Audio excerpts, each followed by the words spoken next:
outcome of the it's going to be. I literally only have one place on the CSM that I'm not entirely certain about. Hey everybody, Hey, Eric. Welcome to another edition of Push to Talk, where I actually didn't mute myself in the beginning this time. So yeah, wow, high production progress. value. Thank you, Karma Fleet, Best Fleet. By the way, yes, we'll probably be. I wonder if Twitch will catch that and mute us in the beginning, but it was too good not to play when that was listed. Thank you, 13 months Screaming PC.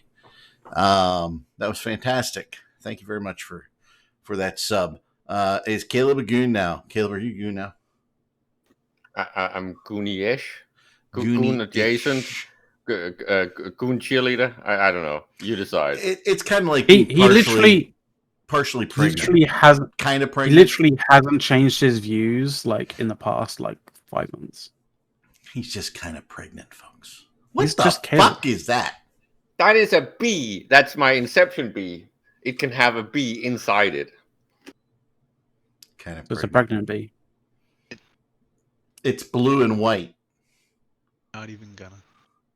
Blue and white. Did it eat the bee, or is it puking the bee? What is it? No, now it's pregnant with the bee. Since you put a bee in it, did you guys see the article about the lobster diver that was eaten by a whale and then that was glorious. That must be the most awesome scary thing fucking ever. I'm in a whale. He's gonna eat me. The only thing that could have made that story better would be if the guy was actually named Jonah. Jonah. Let's see. I think the goon ballot got hacked. I had to vote for Villy. Yeah, whatever. By the way, the official, state ballot, we're going to keep it up here in case any of you missed it or didn't vote or, if you're in certain states of the United States, you can get your grandparents to vote for this, or great-grandparents or great-great-great-grandparents in some states still on the voting rolls. So just have them vote here for the CSM 16. Be great. Don't worry. The only people who attempt that are Republicans. Yeah, absolutely. So yeah. I just wanted to mention but just seeing that picture of Brisk in his little hot tub. Mm-hmm. It's kind of funny because it's kind of like the softcore version of what we would get.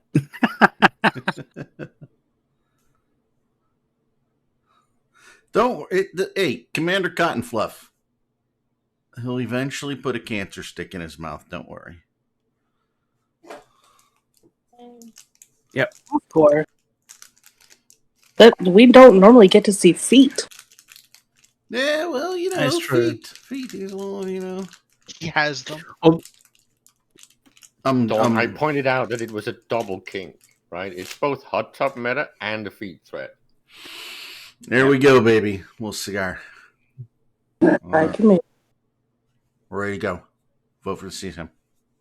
Vote the state. I'm just really curious of what's actually on the wheel, to be honest. On what? Oh, wheel? He did do a picture of what was on the wheel. It's on Reddit not on Reddit, on Twitter somewhere. Happy birthday, Mike Flood. Yes. Hold it. Why am I looking dapper, Donald Sprunk? I'm in a t-shirt. Oh, it's because you were not even one I like, right? Because look, it's a Star Wars Rogue One t-shirt. Who the fuck liked Rogue One? That was I did. That's not. I did. It was compared to the last three. Compared to the last three, Rogue One was better than all of the best bits of the last three combined. Okay, I'll Rogue give you One that. had really great visuals. It had a great solid movie. All right, fine. The main character was bland and useless, and I had no feeling when she died. Spoilers. I think everybody knew what was going to happen at the end of that one. Yeah. But that's the thing, is they didn't spend any time investing in making the main character compelling, interesting, or, Well, to be honest, last time I saw anything positive from the Star Wars universe was when I read the conspiracy theory about Jar Jar Binks. Since then, it's just been downhill. Okay, that so Christmas first series off, is amazing. as far as the last time I saw anything positive from the Star Wars universe goes, that would have been early yesterday morning when I caught the latest episode of Bad Batch. Oh, it was so Fuck fucking you, good. Caleb. It was Bad Batch is so fucking good, it hurts. No, thank you. Mandalorian, phenomenal. Mandalorian folks. is good Yeah. too. That. Bad That's a Batch is computer more game recent. without an interface. Well, Yeah. if we're talking series, then yeah, Mando's Star great. Wars Mando's, series. I love Mando. Filoni There are stuff some has decent just stuff knocked it there. out of the park. By the way, I can't. Mandalorian I just can't needs smoke the this quest. inside. Seriously, Mandalorian just needs to give exclamation marks and question marks on top of their heads, and you've got a fucking computer game. No, the Star Wars area in Disney World was pretty cool. I dig the video where like the girl like bows to Vader and not anybody. That rocks. Did you ever see that one? Caleb, let me ask you a question though. How does that differ from the original trilogy? Well, that there's a lot more what I would call interesting cutscene material and cinematography stuff in the originals. It's been a horror show since JJ took over. Well, he didn't Have take you over. He did like 2 movies.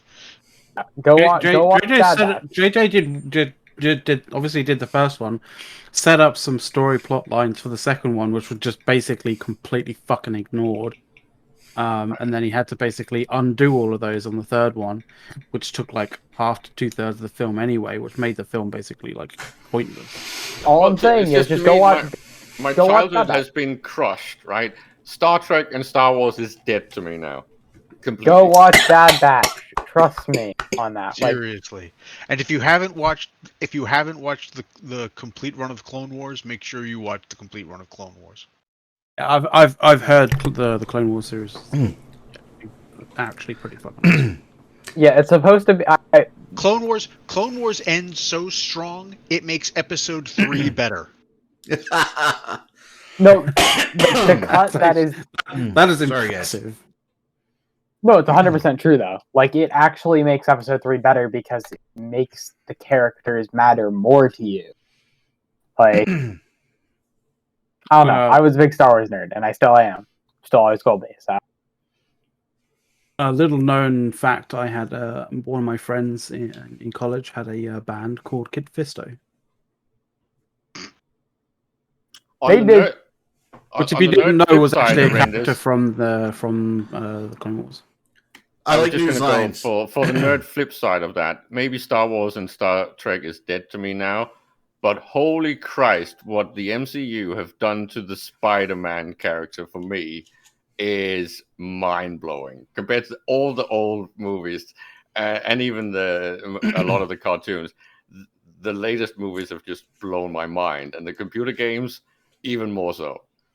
I'm with news lines and Donald Sprunk there. I mean, bring back Serenity, Firefly, and a reboot of Babylon 5. Would be great. I still haven't watched. No one can afford to do Babylon 5 justice. It's just going to be too expensive. In Babylon 5, like a shit ton of Babylon 5 kind of stuff get like burnt in a fire or something like that, like just get destroyed in a fire. One of the fairly certain I heard that. Yeah, there was some stuff that happened too. I have And how are you going to show them recast sometime. it? Seriously, Eric, how would you recast that? Because you can't get the old cast; they're ancient now. No. If you recast that, you're going to kill it. I don't know that you will. I mean, I like the reboot of Star Trek with Chris Pine.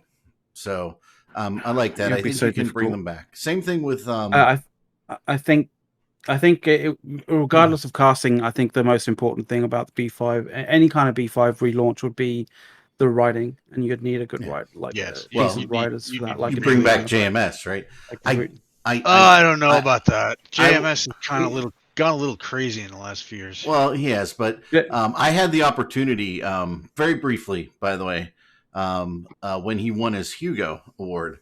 A couple friends of mine, another couple, and us were there and went to see him get his Hugo, and we got a couple pictures with him and some cool stuff. If I can find those, I'll bring those up. But he was very nice, very gracious. We met a number of members of the cast, and every one of them extremely gracious and polite. So yeah. that cast was and I'm looking in the other room here. I actually have the War Without End triple lithograph giant ones. Maybe I'll show them sometime with all the autographs. It's kind of cool. Yeah, it's like the only real big sci-fi stuff that we have. But yeah, we really like Babylon 5. Even my wife, who traditionally doesn't watch a lot of sci-fi, like can't get her into The Expanse or anything like that, but she loved Babylon 5. We watch that every week. Well, how can you not like Andreas Katsoulis? Oh my god. I Well, mean, seriously. if you really watch Babylon 5, right? Unlike all the like Star Treks and things like that, you really had from beginning to end amazing character development. Oh yeah. Okay, the Londo relationship and everything. I mean, all those relationships were just amazing.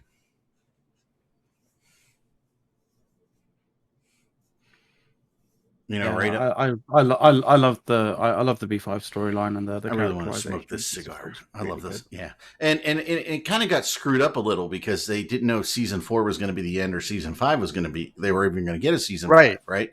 So they kind of screwed up. They originally weren't. They originally weren't, and then and so they had to condense 4 and 5 into season 4, and then a different network said, "We'll give you a season 5," and JMS is basically like, "Yeah, but I already told the story." Mm-hmm. Oh, what the hell do I do now? I have. This is why I had stuff like the Penn and Teller episode. I have a small, funny, personal story that I'd like to share with all you nerds. So, my mother, and she's ancient, and she's just got herself a new boyfriend, and her boyfriend has forced her to sit through the first 5 or 6 seasons of Supernatural. Talk about a nerdy fucking stepdad. Damn it, Caleb. Isn't that crazy? She's watching Supernatural. My mother. Wow. Fuck. Are they watching it in black and white, or what?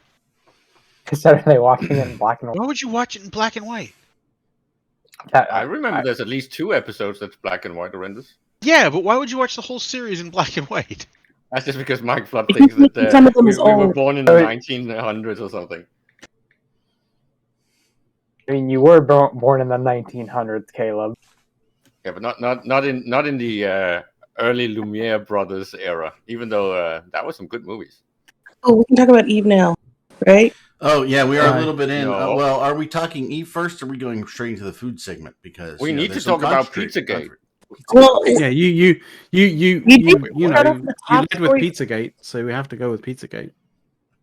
Do we want to do top story first? Because like Pizzagate could take a while. Well, we can do top story if you like. Let's go. Let's do it. Top story. Pappy does nothing. Yeah. Oh, wait. Top story for Pappy does months now. fuck all. They said that they had a big surprise for us this week, and nothing happened. The big surprise. No surprise. Da-da-da-da. Wait, hold up, Dawn. The week isn't over, so we still have 2 days where they can unveil this big surprise. The week on a starts Saturday on Sunday. or a Sunday. Yeah, if Week they do it on a Sunday. Oh, so yeah, we've won that. At least in my world. In my world, it starts on Monday because that's when I go back to school. But only 2 days. We have 2 days. Pizzagate's important, Manchita. We'll be there for you, buddy. If you consider weeks starting on Sundays and ending on Saturdays, you're dead to me. What are you talking about? Well, I guess you hate Amazon. That's the original week. But so what I was going to say is, week, but yeah, I don't care. You're dead to me. The whole week that Pappy's tried doing anything, they formed up, going, "Okay, we're gonna go do something," and then went and shot a pos. They have purged all of the posits from 8RQ, so I guess they're going after TNT. I don't know, kind of weird. We didn't know there were still buildings up anywhere. That's the funny part. We had a fort. It's like when they were killing Keepstars. We had a Keepstar there, like M2. Wait, we had a Keepstar in M2. Like, we didn't realize we had one there until the day of the fight. At least I didn't. Well, let's talk about the progress that Pappy has made this week. They lost all the Asbels they put in 3 Tech D. They lost a fully cored and operational Asbel because someone didn't fuel it. I'm guessing they ran out. Fortizar. No, and then the Fortizar was done yesterday. So the progress. Where was that, by the way? Oh, the one in the one Imperial base is stopped. Well, the Asbel. I imagine their their excuse for that is because they're fully they're fully concentrating on Delve. Supposedly, period bases is their ratting space now. So if they're ratting space, they can't even keep structures alive. I mean, just kind of surprised. That's why, like, their progress this week was losing 3 buildings. One of which was fully cored, and online they just didn't fuel it. And then 2 of them were unfit. We also, I wouldn't feel it either. yeah, I was also gonna say, let's see what else happened this week. Oh yeah, we yeeted a Titan through T5. Sorry, yeah, Super through T5. Yeah, Lazarus Telraven flew a Nyx through T5Z. And no one did anything, which was great. And then a Komodo died this week from Fraternity, so there's one less Titan to come down. Second Komodo to die on a Random Komodo died in Fraternity space, and we just like YOLO'd a super through Papi staging. Okay. Wasn't Snuff supposed to come down and say hi? Hold on. What's Wait, going on visit with this that game? You YOLO'd a super through Pappy staging successfully. Laz was like way too impatient, so he's like, fuck it, we're YOLOing a super. So YOLO's his super through T5, jumps into 1DQ, and then was in the bubble for like 5 minutes, and they sent like 2 Dictors through, and they were like, yeah, probably isn't a good idea. I was kind of hoping they were going to try and kill him. Besides, it's not like that really happened. After all, we have no block FCs. And Laz would definitely count as one. Yeah, Mike, you're not an FC, by the way. Did you know that? Yeah, I'm not an FC. I just tell people what to shoot, and I just move us around the grid. That's not FCing, by the way. And we don't have any tacticians or theory crafters. Arendis, you're not a theory crafter at all, by the way. I'm not. No, Arendis is just an angry New Jerseyer.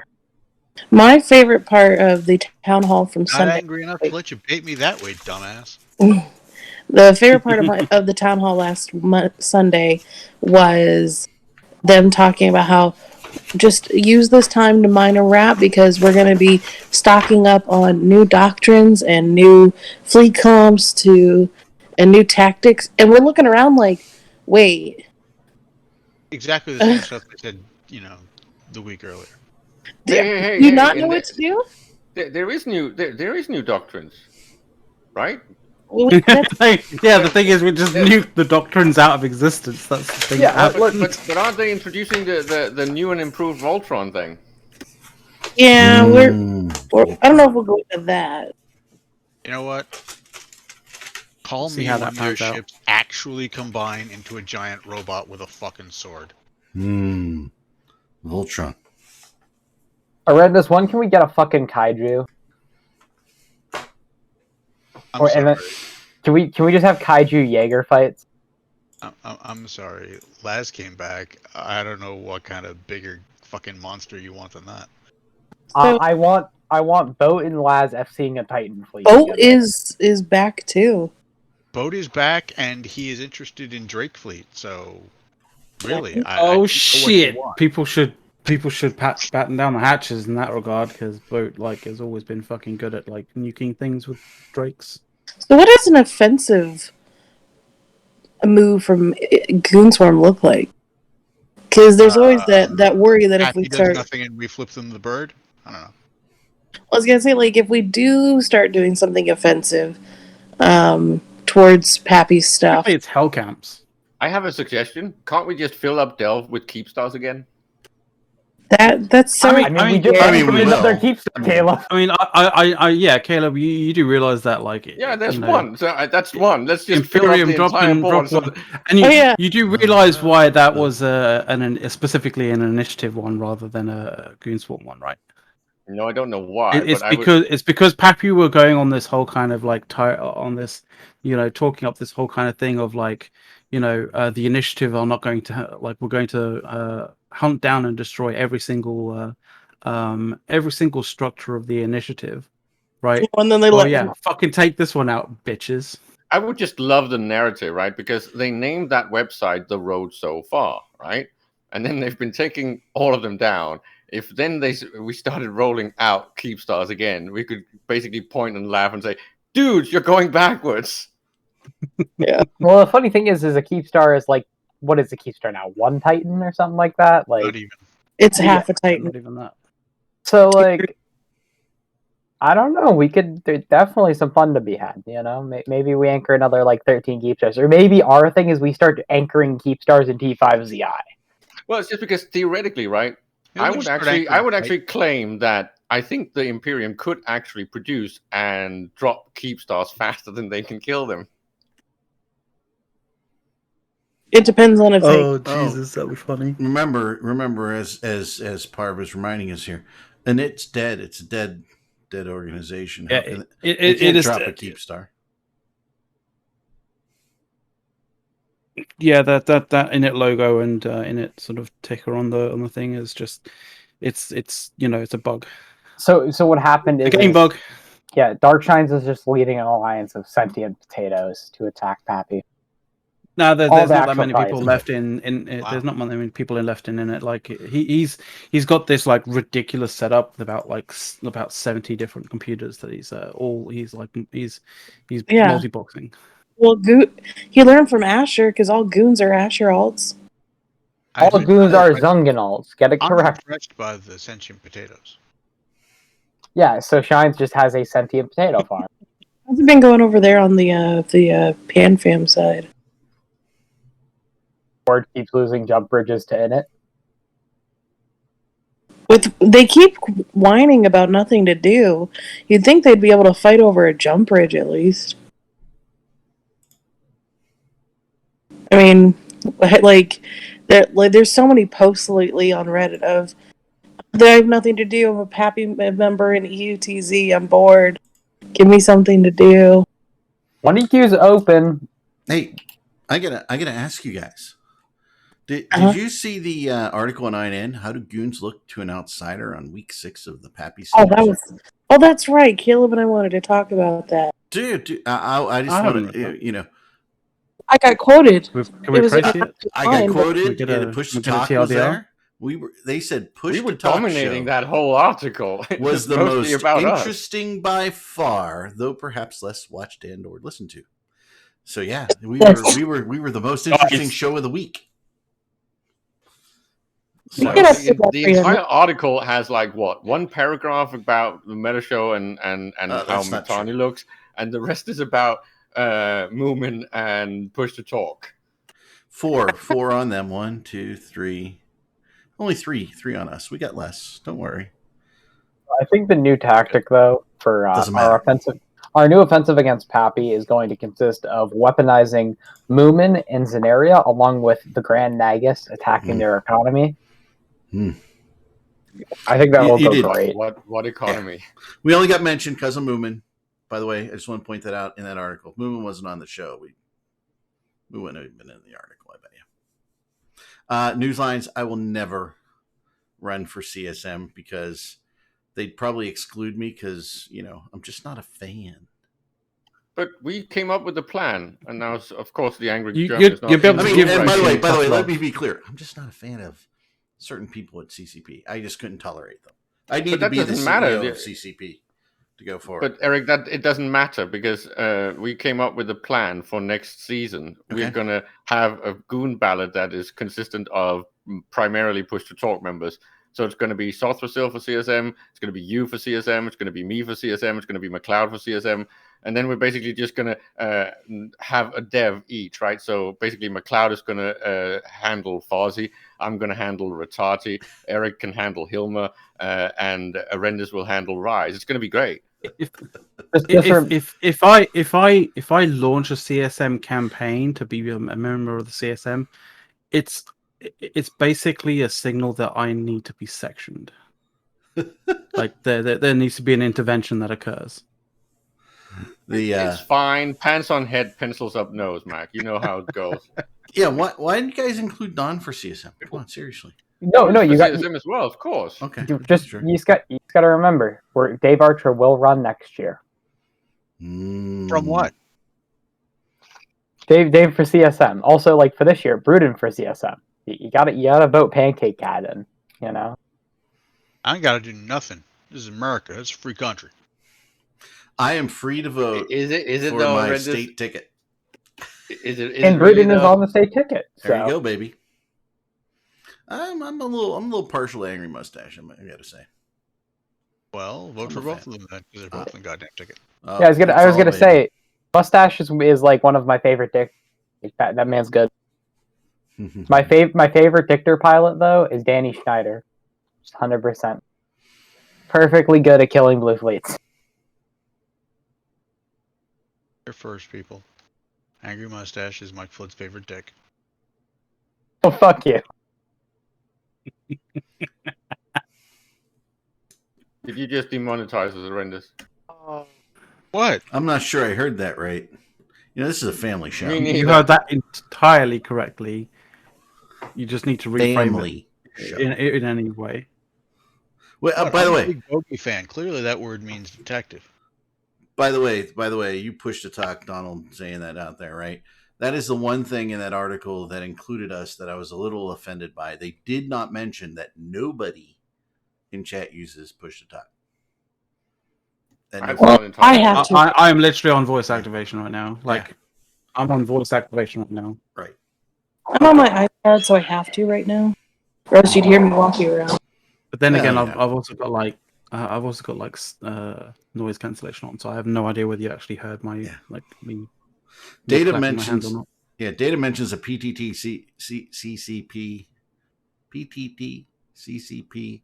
A lot of fucking letters. I'm sitting there going, do the MTV celebrity deathmatch claymation between us and CCP. That would be awesome. That'd be fucking funny. Which Eve player do we put against a professional MMA fighter though? That's what I want to see. No, Um, I don't want to see that. whichever one runs Soul Storm. I don't know. I'm kind of disappointed by the Mayweather fight this week. So That was shitty. And it's that not was so fucking bad. I thought that's what you were Awful. going with. It was so boring. Like It was almost as boring as fine. Pappy's attempt at 1DQ. Like pretty much. It was like, oh, nobody won. Oh, what was the chances in that? Like, You know, zero, practically fucking zero. Sappy's big surprise is they're going to attack during the meta show. Look, If it was an actual fight, like, yeah, Mayweather would have. I'm not kicked his gonna ass. say anything bad about what happened during the Mayweather fight, because that shit was exactly what I expected. Mayweather was exactly who he said he'd be. He was there for the paycheck, and there was no Exactly. way the other guy was gonna do dick. He's like, because on the aftermatch, he was like, "Yeah, my bank account's looking real fucking good right now." Yeah. I don't like boxing. I'm not huge on the boxing, but I can appreciate like fun action-packed fights and stuff. I like watching but MMA and usually if you want a fun action-packed fight, one of the first things you do is you get two fighters in the same weight class. and height. I mean, sure, height's a thing, but really, just the weight class tends to take care of the height. I don't know. We're No, not. I had to walk away. Next time, let's see that YouTuber take on Tyson. See what happens. Well, I might lose Fury. here, but Oh my god, Mike Tyson or Tyson Fury? Mike Tyson. Okay, cool. All right. Yeah. After all, that gives him a fairly decent handicap. Dude's been out of the sport for a couple decades. I was about to say Tyson Fury get fucking destroyed. So I wasn't here when. Mike's been out of the sport for a couple of decades. I'm sure he could, take some of those Stallone training tips that Stallone uses for whatever movie he's doing to get absolutely more shredded now than he was when he was in his 20s. That's fucking strange, by the way. It's really fucking strange, but you can't deny it's true. Totally true. Slightly envious as well. you say Tyson to me, and I'm like, chicken. Chicken? Yeah. Especially since we just had Chick-fil-A today, so this is a good question. I wanted to ask this of the chat. What is your favorite Chick-fil-A sauce? And if you get it, do you put it on your sandwich too, or just the nuggets? Barbecue. Yeah, Barbecue. I now have to Google Chick-fil-A sauce. You guys, they probably don't. Not too many of those outside the U.S. Probably, right? I don't go to I don't think we Chick-fil-A. have They Chick-fil-A. have some. Hmm? Now, We're just getting them on the Cheese East Coast, sauce. but They we don't never have had. cheese sauce at Chick-fil-A. Newsy. yeah, they do. I have Really? principled objections to Chick-fil-A. I might have to Well, switch to the cheese See if sauce. there's a UK. Jesus. It's Chick. Oh yeah, there was a single Chick-fil-A restaurant in the UK at some point, but it closed at some point in 2020 apparently. Wow. Yeah, we love it. I use Chick-fil-A sauce. I like Chick-fil-A sauce. It's kind of sweet, kind of tangy. It's kind of good. I like it. Honey mustard. I'm not a big honey mustard. Kind of sweet, kind of tangy, a little bigoted. Yeah. All I'm saying is you go to Chick-fil-A and they got like 4 lines in to get into the. I've never seen a place packed like that, man. I think I'll have to go with the Szechuan sauce. Thanks, Rick. My kids like the Szechuan too. Yeah, the Taco Bell. I'm a big Taco Bell. I like Taco Bell. I know it's not Mexican, but still good. Day after, Taco Bell tacos, you just throw a little extra cheese in those babies and scrambled eggs. Fantastic. Let's face it. Taco Bell is in fact Mexican. So I know. We call it taco smell actually here. Yeah, Anchor Bar. we do have Taco Bells over here though. I've never been into one. what were your guys' comments about that article? I had to walk away when you guys were talking about it. Did you have any? Because I still put taco sauce on them with scrambled eggs too. Fantastic. Breakfast tacos, fucking awesome. You were saying I don't think we got it out, Don. did you guys make any comments about that article? Because they basically said we sounded desperate because we were talking, or had a lot of doubt because we were talking about like how could they take I don't know how one they. I really want to smoke the cigar, but I can't smoke them inside. Smells so good over here. They didn't make It was sound it was a call to desperate, a little show. concerned. I think it was no. I don't think it was desperation. It was literally a case of like we had no idea as to how they were going to do it, but we were offering them an opportunity to show them show us how they were going to do it. They've yet to actually show us that answer. So I'm kind of questioning as to whether they even have the answer for that. I don't think They have a plan to have a plan. I don't think Mittens sound on the edge. What's the plan? To make a plan. Yeah, I don't think Mittens sounded on the edge. In fact, when I listened to the Meta Show, I was laughing hysterically. I thought Mittens was hilarious. And they said Caleb kind of. And by the way, this isn't just like refuting the article. This is just Caleb said, "Oh, wait a minute. They can come back. We could be a little worried here." No, Caleb's just saying that so everybody. We're not afraid to put things in perspective. Right? I just said don't get cocky because lapsing is dangerous. Well, they might. I don't know. They might have a plan. I don't think they do. Doesn't look like they have one. But if they do, we don't want to lapse the defenses, right? Because that could be horrible. Well, I'm just saying, at least from an inner perspective, I can be in 1DQ or in 3-Tech-D in like that, literally in a fraction of a second. Undocking capitals and sending fighters to the gate, in a fucking flash, from doing stuff all the way up in UM1. So, as far as I'm concerned, the whole contained thing is bullshit. The whole kind of lapsing defenses is bullshit because we can literally just be on our defenses in a fucking fraction of a second. My favorite is the word of the week this week is sustainable. Oh, sustainable. Sustainable organic farming, apparently, because that's what Billy and Pickles both were talking about. That they were trying to set themselves up to be slow and sustainable, so that way they wouldn't have to worry if they lost a fleet or that they wouldn't lose any progress. They didn't want to rush into things, so now they're trying to get Welcome to people to go. 2019. So they're trying to get people to go live in period basis and live in Delve, and it's been funny because we've been killing a lot.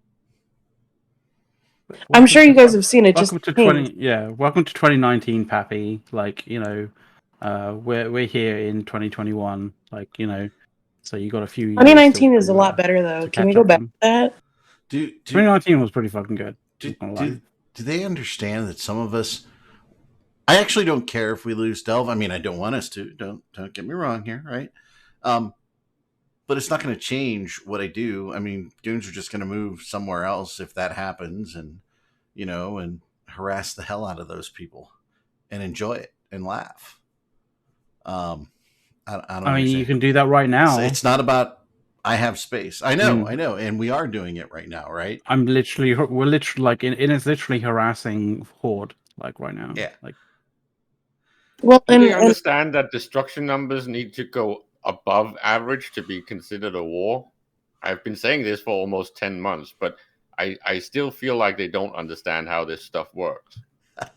Brave has been feeding like crazy over in Aquarius. They've fed a Hell and multiple Rorquals and Vexers and VNIs and Myrmidons and mining fleets, and like we tallied up, it was over like 60 plus billion in 2 days. Wow. God damn. It's a lot of feeding. Yeah, because Brave are the dumbest crabs I've ever seen in my life. And I take care of Theta, so like I feel like I'm qualified. And then you've got no one, like Delve has sporadic activity, but it's not. There ain't people out there making bank money. And we've even ventured into period basis and go harass people down there.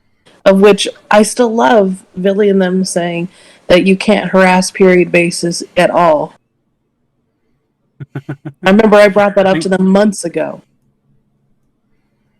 And I was like, yes, you can. It's so easy. You just, mid once with Black Ops and you can be down there in a lickety split. And he's like, no. I'm like, okay, good luck to you. Especially with the update, like the whole kind of like group jump thing is going to be pretty good as well. Because sometimes the fuel cost of jumping, like something with decent DPS, like say T3s, is like I mean, unless you're using like polarized bombers and stuff like that, like, well, like if you're jumping T3s, it can get prohibitively expensive. But yeah, I'd be interested to see what the fuel cost would be with jumping a bunch of T3s using the group jump function. I have a question here. It's brought up here. Nero brought it up here. If goons are contained, how can they attack outside their containment pocket? I'm confused. Because there's these things called ults. Cleverly. Oh, okay. So we have characters in other places and we harass them. So containment is kind of not real. I think Pappy's Super Spy Network forgot to check the metrics that are now like more than 4 years old. That there's an average one more account per player in the Imperium than anywhere else in the game. It's laughably pathetic. If you're a Pappy member and you genuinely are believing in this whole containment bullshit, I mean, like you seriously have to like understand and realize like how people play EVE Online. They're not wrong in that our super fleet can't just leave, but neither can theirs. So it's kind of a moot point. You don't need a super fleet to kill supers. You don't need Titans to kill Titans. Like, fuck it, Initiative have killed Titans using fucking, Kikimoras, for fuck's sake.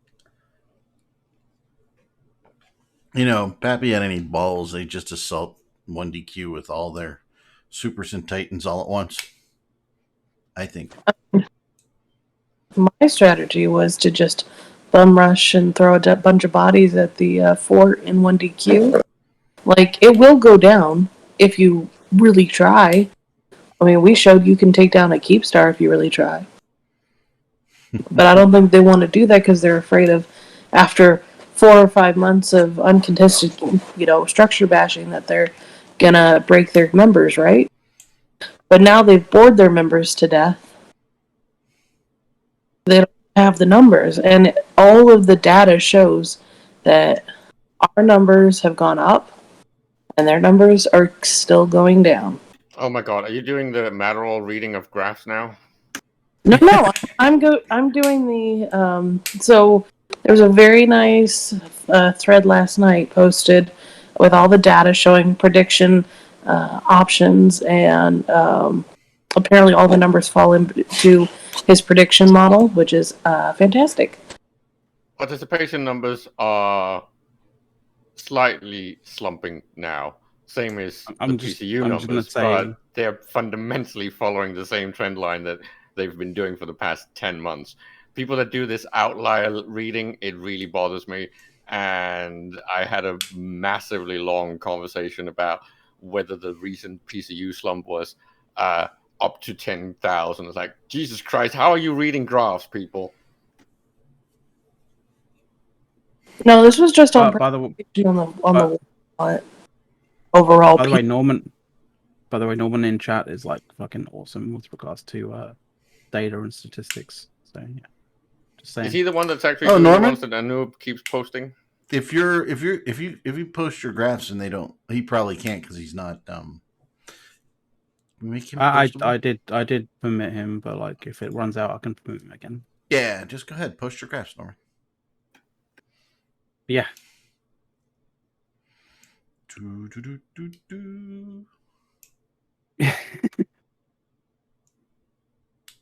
There we go.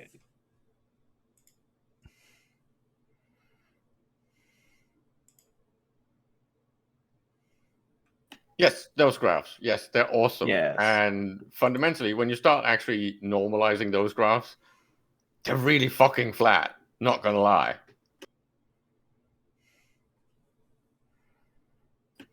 Again, this is when you read things from a bit more of a overall averaging point of view, right? If this was market graphs, I'd say they are doing nothing. There's a few flukes, which of course is the spikes, which is fast up and fast down. That's not going to help you because it's not a trend thing. Because if you put a trend line through these things, they're flat. Yeah. I mean, he does this sort of stuff. Obviously, Driscoll says, like, no one does this stuff for a living. So,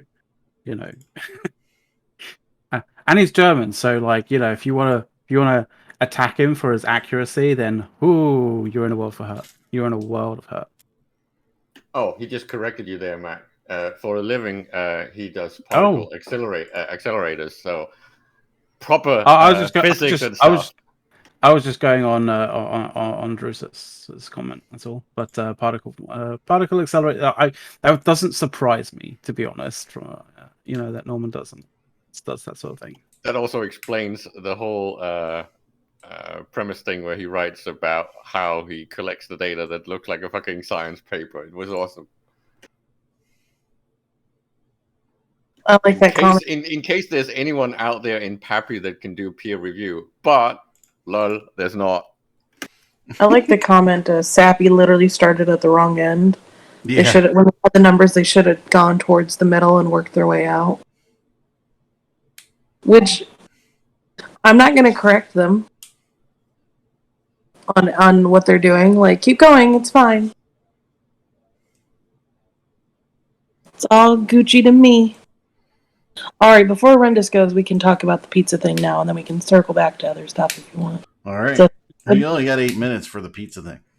I have no I want to idea get Rendis's opinions on the pizza thing. Well, give me the crux of the part that's tearing the Imperium apart and gonna destroy it about pizza. It's the fucking cracks forming. It's literally cracks forming. Cracks. Is there a pizza card in the Cards Against Humanity for this? No, I don't think there is yet. We need to build one. There needs to Just be what's one. the damn question already? Well, the really controversial one, of course, Horrendous, is fruit on pizza, yes or no? Yes. Depends on the Of pizza. course, yes. And depends on the fruit. Pineapple on pizza. Yes.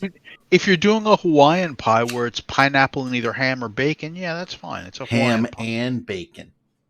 You can do ham and bacon too. That's fine. Yeah, but yeah, that's fine. Then you're just I mean, one type of. you wouldn't do pineapple and pepperoni. That just gets Ugh. nasty. That's Well, Like, hideous. and you wouldn't do pineapple and mushroom. Like I say, that gets nasty. The thing you have to remember about the edge condiments, the ones that are very distinctive and have a very strong impact on the flavor of the pie, is that it's like you're pairing a wine with your meal. You've got to do it right, because if you do it wrong, you're just going to get a nasty combination of flavors. It's just going to ruin both of them. Oh, look, Caleb, Exactly. 3 months. Yay. Wow, someone gifted. Thanks, Sherrod. On the other hand, Yay. as far as like, fruit on pizza, I mean, that's a ginormous, of course. Tomatoes are a fruit. By the way, Great point out Charlie, that- you can put Nutella and strawberries on pizza. You're just not going to put a red sauce on pizza. I dare you to ask for grapes when you're ordering a pizza from like Domino's or something. I will actually tell you my very strange all-time favorite pizza. Who, by the way, the gentleman who introduced me to Eve DeMorgue introduced me to in college. White pizza, which means you have the olive oil and garlic sauce. Pizza Blanco. Sliced tomatoes. Yeah. With green olives. Yeah, that's phenomenal. good stuff. And the whole pizza shop smells amazing when that's being baked. It's phenomenal. It absolutely is great. I mean, I'd say that onto that you can also mix. You can also throw in some onions and mushrooms, but you don't want to overdo the onions and mushrooms there, especially not because what you wind up with, because those two toppings tend to have a whole lot of moisture in them, especially before cooking. So you wind up having to cook it longer. You almost the thing with mentioned mushrooms. The thing with mushrooms, Horrendous, is you have to slice them super thin. Oh well, yeah, but you almost made my favorite pizza, which is not really a pizza; it's almost cheating. It's mushrooms, onions, lots of red peppers, and then you basically just put béarnaise and a minute steak on top of all of that. Yeah, in a half-baked pizza. It's called a matador. It's amazing. So, I will actually share, and it goes very close with what Horrendous says.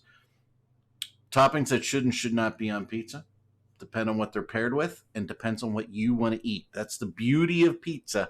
You can almost put anything on it. Almost. If you've got the right flavor combinations, it's amazing. I mean, for crying out loud, I've had, chicken Alfredo pizza. Just, or buffalo chicken and broccoli pizza. You can put an egg on a pizza, man. Like, yeah, how that's you a achieve big your European thing, right? Egg in the middle. Yeah, exactly. But how you achieve your pizza? I've done like a to Fiorentina pizza. You just have egg and spinach. You just have to remember some very simple rules. For example, Chicago-style meat quiche is not a fucking pizza.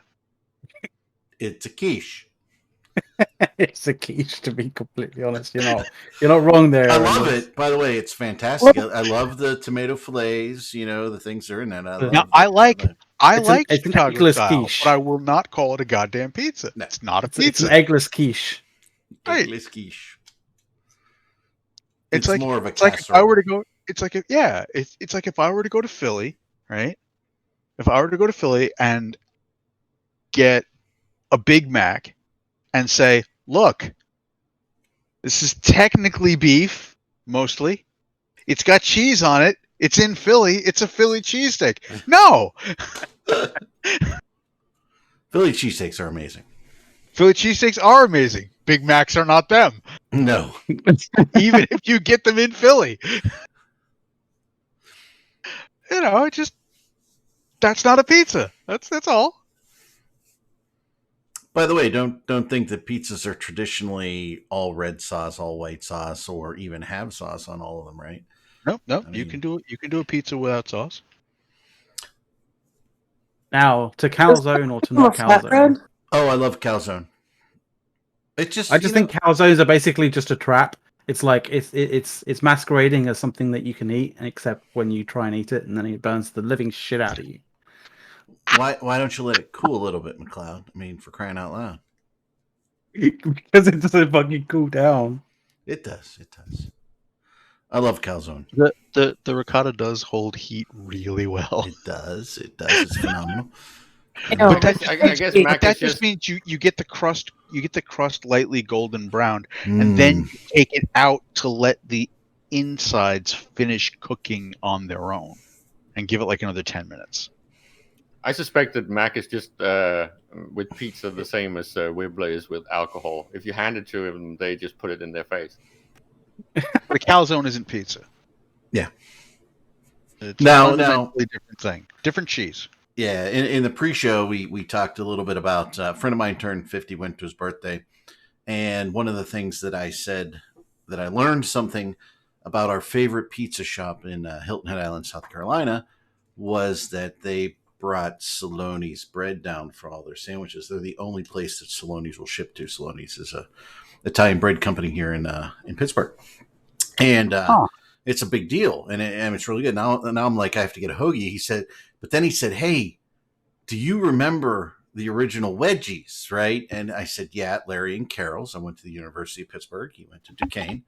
And we were talking about that. And Larry and Carol's had this amazing pizza where they started to bake two pizzas, and then they put them on top of each other and folded the side crust into itself. So you had a pizza facing up with a pizza facing up on top.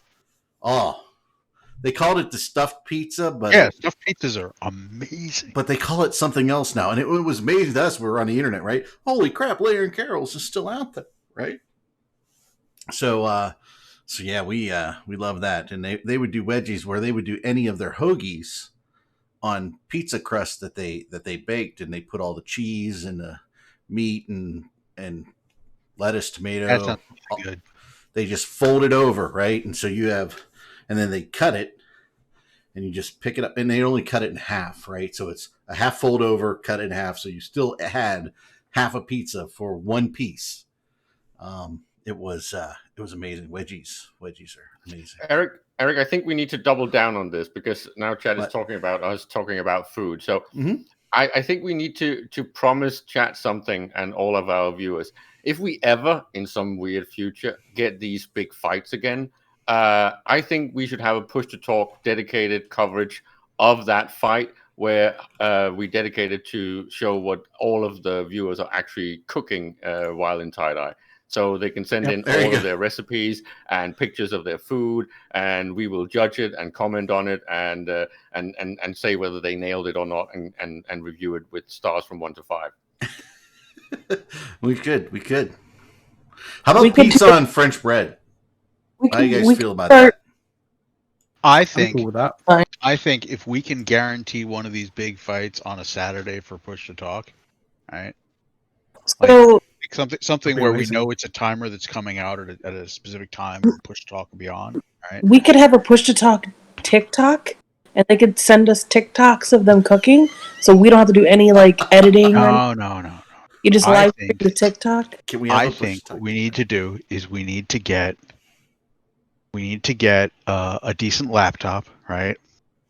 And then those of us who are capable of it need to get to Pittsburgh, and we'll just do running commentary on the fight from Eric's favorite pizza and hoagie joint. We can, yeah, we can. Wait, Anyway. Hey, that will work. Wait, we can call it the push to talk.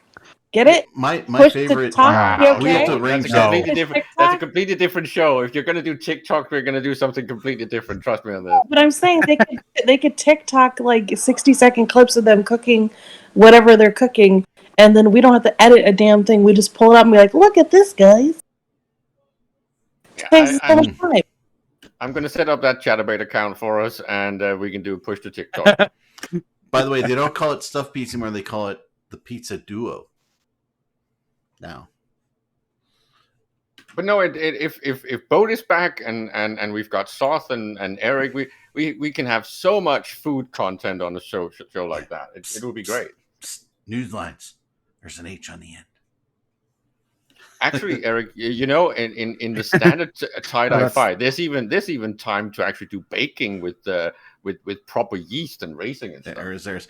By the way, news lines on that when so I had, 2 kids. One kid graduate high school yesterday, one 2 years ago.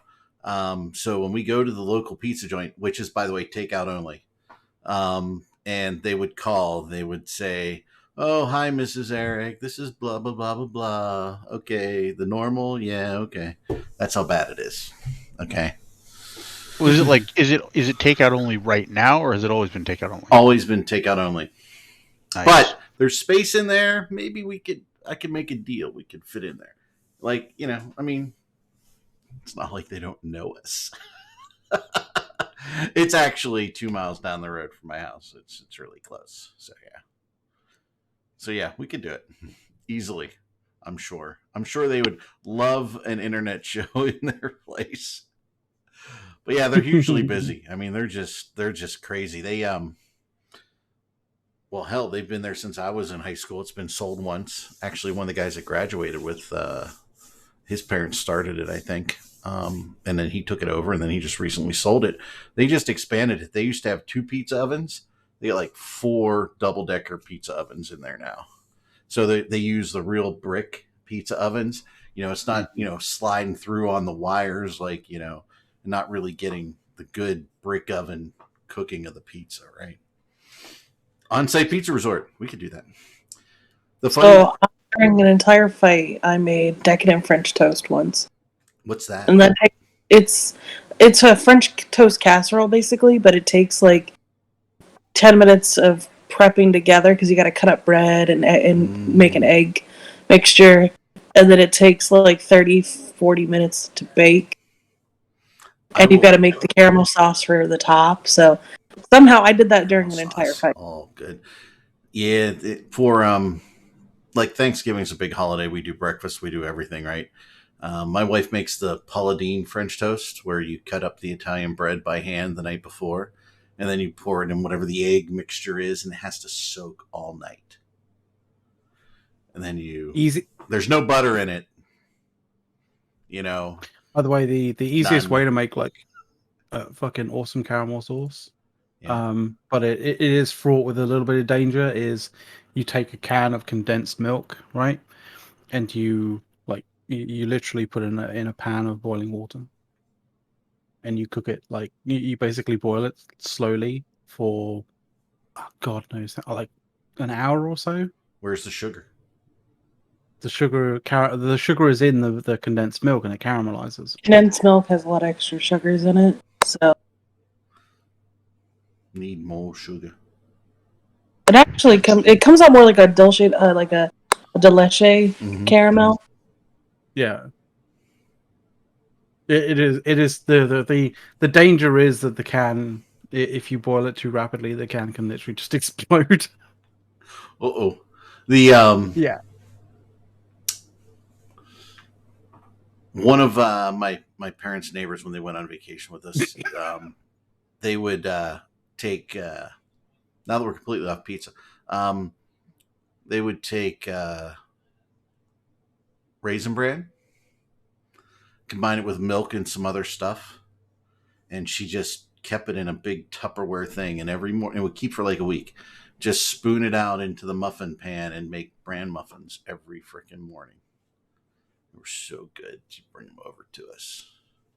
Good pizza in Texas? I don't think no. That's steak and barbecue land there and chili land in Texas.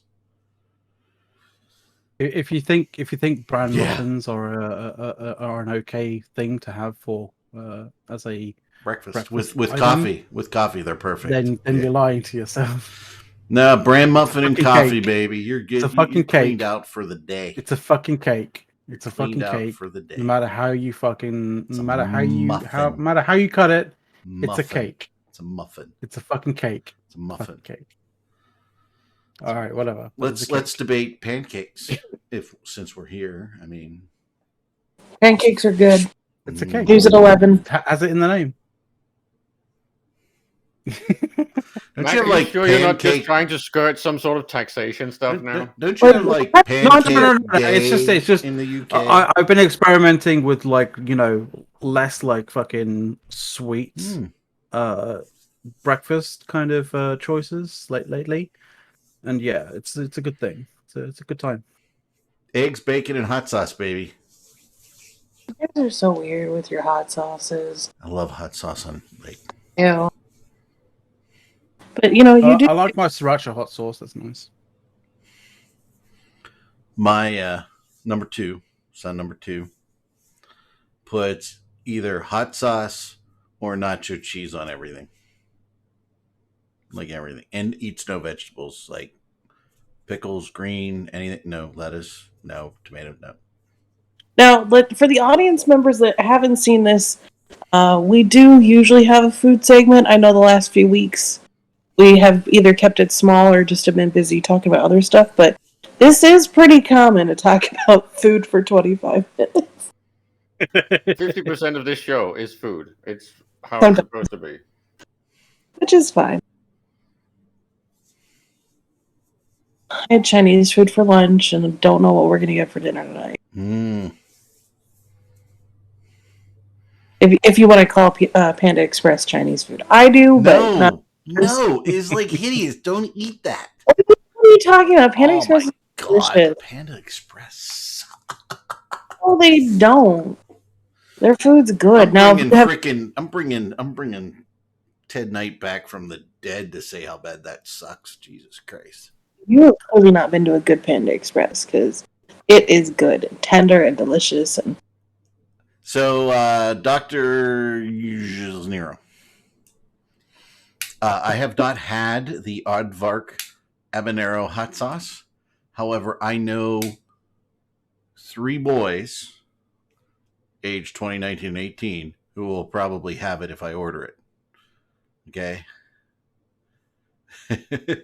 Eric is ignorant when it comes to Asian food. By the way, I love Asian food. Panda Express is just terrible. I just don't like Panda you're Express. wrong. You're British. You don't know what good food tastes like. I've literally. Yeah. We have 3 things in the freezer that my kids love. Okay, aged 11 to 20. Hot Pockets. God knows why. Because there's never enough stuff in a Hot Pocket for me to ever eat one. They have frozen White Castle cheeseburgers, and they have these frozen faux bowls, which are really actually good.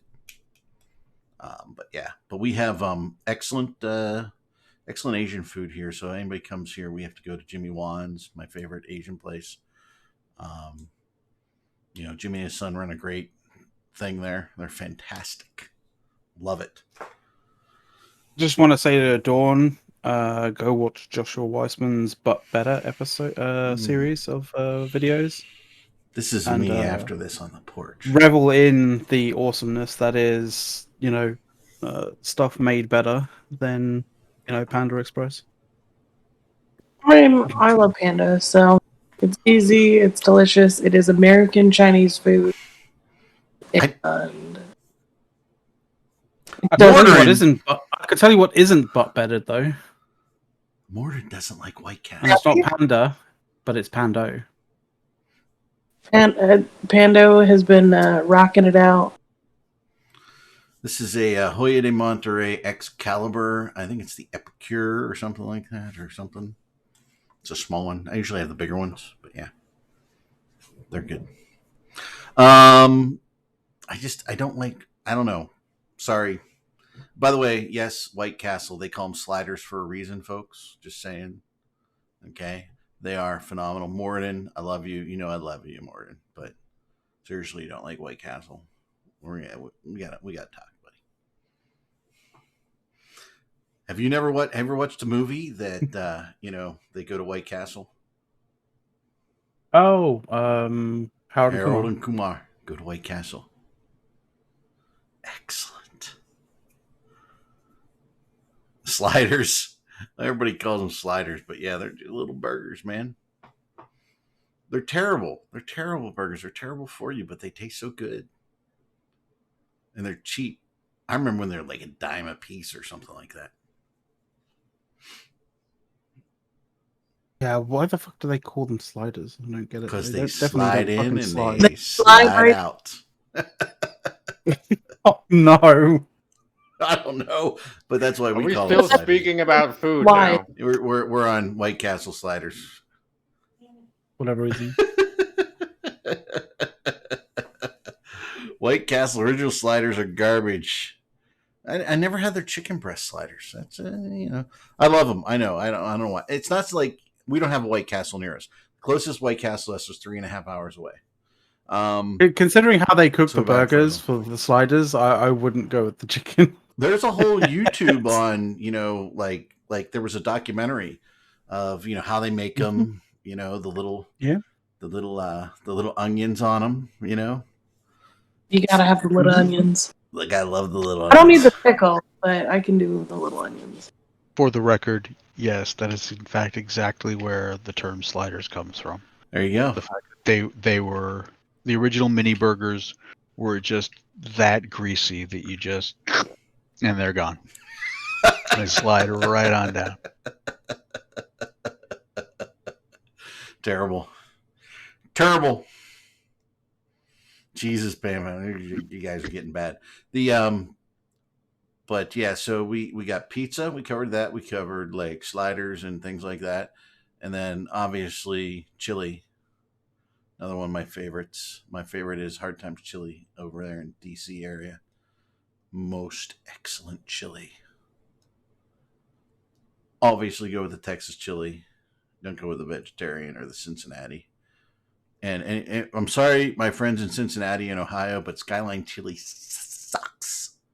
Cinnamon, no cinnamon in my chili, baby.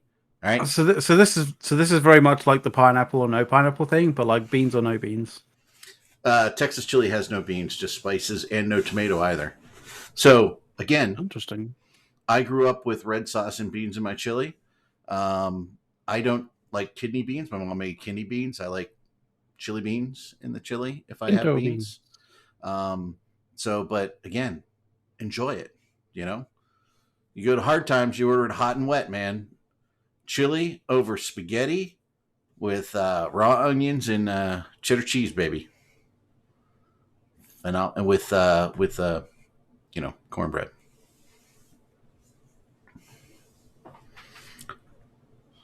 Texas chili, it's just all spices and beef, baby. It's the way Texas rolls. They got women with big hair and chili with no beans. All right. Sorry. Just I don't know why, but it sounds like we couldn't get the right ingredients, so we're just gonna we're just gonna style this one out. Yeah. Oh, this is the Texas version. Yeah, It's not. Yeah. It's not that they can't get the beans. It's they save all the beans for baked beans, That's so right. they can sit around the fire farting at one another. By the way, morning, next time I'm down there, man, Hard Times, and me, you, and Bristol hit a Hard Times, man. That'd be great. Sorry, VHS. By the way, just so everybody knows, we have already endorsed Bristol for CSM 17. Just in case anybody's wondering in the audience. So, feels like, what is it? When Eric talks about food, it feels like a threat. I don't understand that. I don't understand that. It's your diehard sort of like how food chili needs to be this, it can't be that, and all that kind of shit. Well, I have very like, okay, man. I have very strict thoughts on my chili. Yeah, hot dogs and toppings. I'm very indifferent. I get that Chicago dogs. Chicago dogs are amazing. Sometimes a dog with sauerkraut and a little mustard's good too. You're not allowed to talk about hot dogs without sauce in the channel. Without what? No sauce or still, no hot dogs. Well, maybe we're just teasing him. Maybe he'll come out of the woodwork somewhere. Caleb, did you watch No. Open Palms last night? No, I missed it. I was told that there was some interesting things, but You I missed haven't the really... entire BDSM conversation. Wow. The Oh, BDSM. that's something that Caleb is going to be enjoy watching back. It was for, like right now. 45 minutes at minimum. Wow, what- Open Comms had a BDSM conversation. This must Well- have been what? A day ending in Y? I didn't know Open Comms was still out there. Well, they took a test, one of the tests, and they were all discussing their results throughout the show, and then the audience was participating. It was funny. Does actually sound like fun. So you should. Did someone out Billy again? It was kind of sparked because of. I mean, I just got a message from Rain being like, "Dawn, you need to watch the show." I'm like, okay. So I'll- Rain was teaching people about BDSM. I go back to Arendis's comment. It must have been a day ending in a Y. Shocker.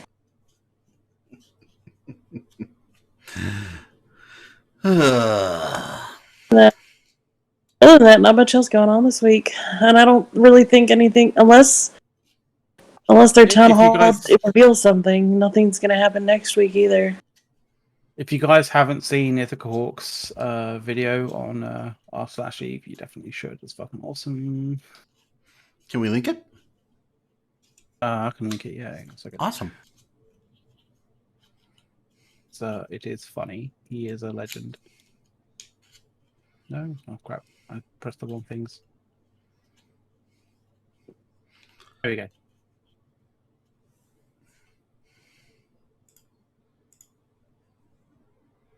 Mm-hmm. Yeah, it's great. I gotta be careful about playing that because come out It's over great, everything. and the best bit is in the comment section as well. It's genius. So Meta show's in an hour and 40 minutes. It's gonna have Brisk, Merkel Chen, and Asher on today.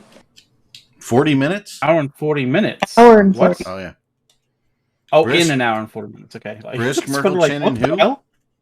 Asher, Asher. the Wow. Smasher Elias. Nice. No mittens?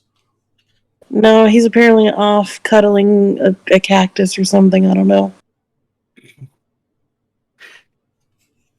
Is that like, millennial slang for something that I don't know about? No, No, he's on dead. vacation.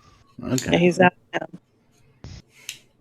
So of course, Brisk Cuddling a planted it. cactus.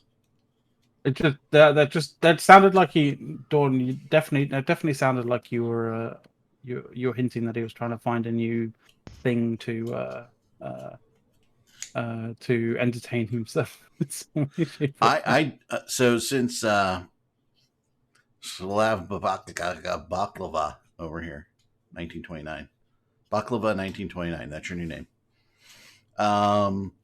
Said that he's probably in his overseas fuck palace. I'm gonna say that I found the whole fuck palace diatribe to be hilarious, and I was just laughing hysterically the entire time. It's only just a smidge cringe, but I was laughing the whole time. I was just sorry. I still think it's funny.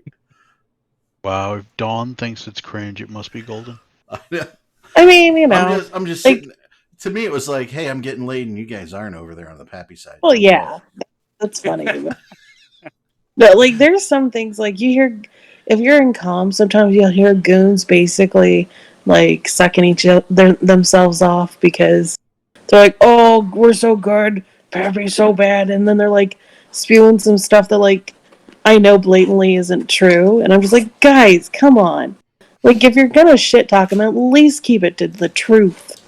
Make it something that they can't refute, not fucking, a joke meme that somebody made 2 weeks ago that you still haven't, like, figured out wasn't real.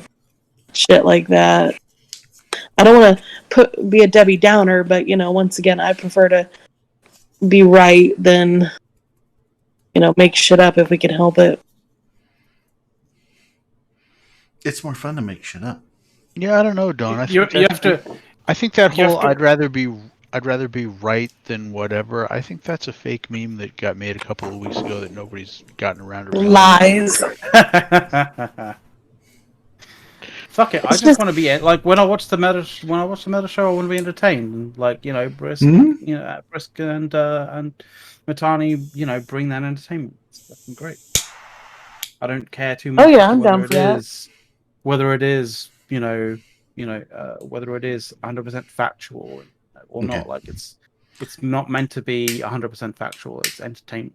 I have to answer baklava. Solo sex only counts if you're a goon. If you're Pappy, it doesn't count. All right. Sorry. There you go. You're good. You're good. I'm in a strange direction. There you go. You're good. But you're not. Okay, But now if you're dead. solo, then you can't. You can't have a solo sex palace though. That's against the rules. I checked. Also, Ludicrous, could you stop with the death threats, please? Ludicrous. Did the Karma Fleet Best Fleet guys that watches us for the news? For the news? What news? That fruit on pizza is okay occasionally? That's right. I only Brisk. I only do this show because McLeod's here. I wouldn't do it. Oh no, you would, Eric. Nah, it wouldn't be as much. Not fun. successfully, he wouldn't. obligation. We've seen what happens when you're not here. It's like Maverick flying without Goose. It's just not. It's not the same. Talk to me, Goose. That's right, baby. Great. Has to anchor the sex Be palace. be real careful now, McLeod. Eric just told you he's gonna get killed one of these days. Yeah, he's gonna inject me into a fucking screen. That's not. He'll break your neck when you're not looking. Terrible analogy. I'll never use it again. Never. It's banned. I had actually expected you to go the Tarantino route there, Arendis, with the whole Top Gun thing. I am excited for Top Gun 2 No. and Dune, though. Both those things coming out. Oh, I think I need to channel my inner self. June is going to be fucking awesome. Arendis, are you telling me that you do not agree with Tarantino's take on Top Gun? I don't particularly pay what was his attention take? to Tarantino's take on Top Gun. What was Oh, Tarantino's take on Top Gun? That it's a very early homoerotic movie. I mean, have you seen Tom Cruise? I think that's I- what I- his whole point is. It's like early Brokeback Mountain. I mean, it the thing highlights is- the I think the thing importance of is- male friendships. I think the thing is they added some stuff for the women as well into Top Gun. Just so the women had something to look at. While the most of the, while most of the subject matter in the film was guy stuff, right? Well, he did a very early interview. I think it was about when Top Gun was actually just out, and he basically classified it and did a whole shtick on analyzing it. It was hilarious and very controversial. Hmm. Real quick, Caleb, I want to channel my inner Sothrasil since he's not here. Battleship prices. The fuck, Too man. damn high. The fuck, man. You said that it would go down in 2 months, and we are at over 2 months. Well, how was I What supposed now? to know that That we were right and that shit was No. fucked? I was not expecting this level of insider trading and cornering of the markets to happen. Yeah, so What? has anyone made a capital with the new sets yet? Does anyone know? Because that's the other thing that I've noticed. Sorry to go on a tangent off of Top Gun, but Dunk Dinkle put out a post like 3 weeks ago asking people if they, or 2 weeks ago or something, asking if anyone had started building capitals yet. He was taking a survey, and every single response was, no, it's too hard. No, it's too difficult. No one makes the intermediates. It's just all these. It was like 30 no's. Either genuinely nobody is building it, or nobody wants somebody to know that they're building. I know of one person building. One of those two. I know one person building an Aeon, and he's still got some time to go on it. It's the same as back with the barges, right? This is not reflecting the real price. This is just people in a holding pattern speculating and not bringing stock to market because there's just not enough reason to do so. So this is just they're all just hedging. They're waiting. It's not, the market is currently not reflecting the real price. That's why. But there's no hedging. Like, how long does hedging last? I know edging can last for so long here, but there is a limit at how long. Can we leave? Hold on. Did you say hedging or edging? You'll never Hedging. know, will you? Dawn said edging. I think that was deliberate. Perhaps. But how long? If you go too long, it just starts like becoming unhealthy. Well, you should check the volume, how much volume becomes available, and then see when the actual competition will start happening. Because right now, every industrialist is still like almost in a holding pattern and waiting mode. And since there's not a lot of interesting big toys, yeah, we're still talking about edging. But the big toys are not being used, right? So why would you? Why would you sell it? Why would you start trying to do competition when there's no buying? It's almost like all the scarcity stuff and the fact that they keep changing things so rapidly that no one wants to put down roots in anything, because if you commit to, let's say, 3 types of moon goo, that particular thing could become obsolete in 2 months. And in Eve, 2 months could be enough time to get your money back. It may not be enough time to get your money back. I mean, look, it takes 2 months just to be able to frack a moon and get a full frack out of it. And that's after getting it. So, like, they need to finish this scarcity stuff, because I don't think anything's going to get any better. Hold on. Rancorch. If you think there's any cheerleaders here saying how great CCP changes are, you're in the wrong show. Anybody think CCP's changes by and large are good? Raise your hand. I mean, better than they were the prior 5 years. Get the fuck out. I mean, at least they're changing. Well, actually, fuck no. I was going to say at least they're changing stuff, but like, changing stuff can go really badly. Well, I'm just saying that the last 3 years have been better than the prior 6 years. So.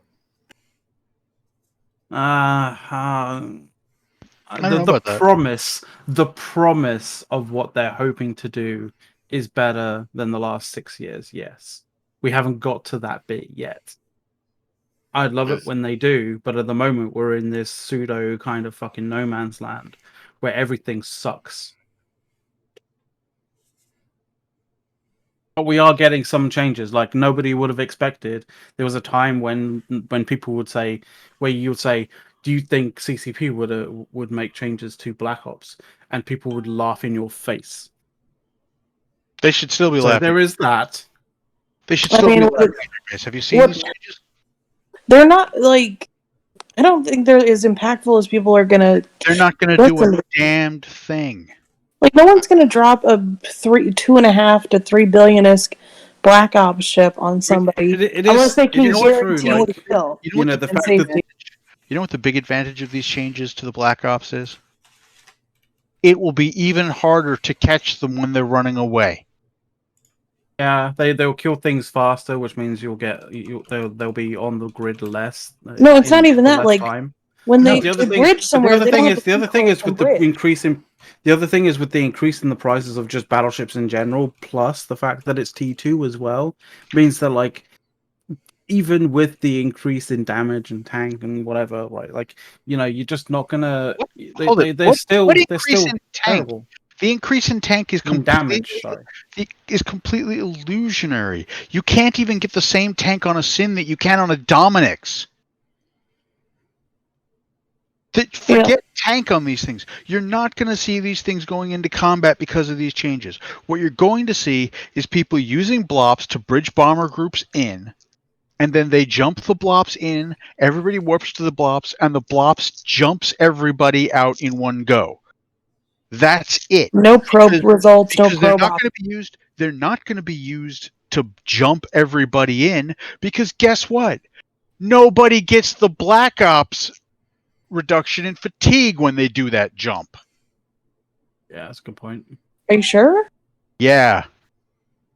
Is that so? Like, if you, because that's what we were talking about, and I didn't remember if they made that clear.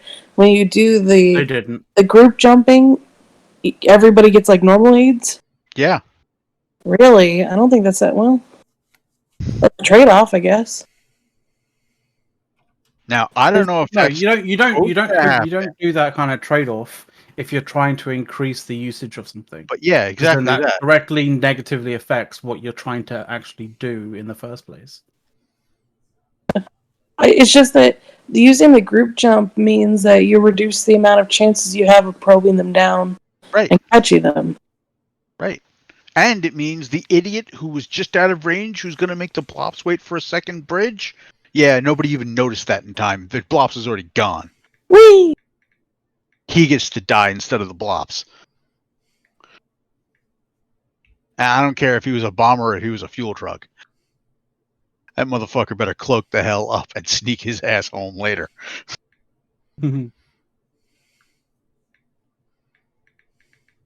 And I say that as someone who's been that dumbass. I don't care what you're in. You're not worth that Blops. Now, this could be seen as controversial, but like I've always had my issues with blops, especially blops, people blopsing from the undocks of stations and citadels. Yeah, I can see having issues with that. I also think, by the way, that if they want to make these things something you take into combat, before they get anywhere near actually doing that, they need to fix ECM. Because otherwise, I'm bringing my Widow in, and it's gonna make it so that you can only shoot my Widow. Wait a minute.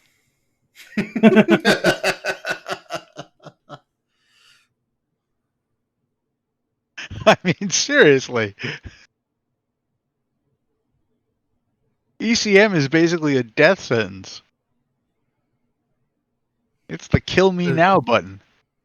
The funny thing is, if you look at like other games, right? You have so say other games have aggro mechanics, right? And you basically like the aggro mechanics are basically like a look at me, shoot at me kind of thing, right? Right. But that's generally reserved for things that have like significant amounts of effective hit points and tank, it's that kind of thing. things that have a specific tanking role. Yeah, and with who's in ECM ships just flat out fucking don't.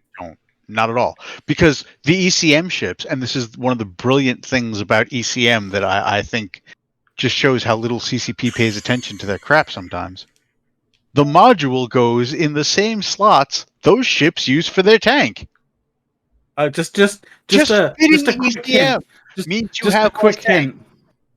Just a quick hint here, CCP. You might be able to rectify that situation if you maybe sort of change the ECM modules to being high slot. Yeah. ECM modules being high slots. Great. There you go. Oh, no, but then EWAR is in the high slots. Yeah, shut the hell up. Frankly, all EWAR should be in the goddamn high slots. All of it. And if that means... If you're an ECM boat, you're not doing DPS. So if you have, like, say, like every single slot ECM except for one, you can have a little fucking, 125 millimeter scout fucking autocannon on there to whore on whatever. Right. You're fine. And oh my god, look at that. Your EWAR is already putting you on the kill mail. Shut up.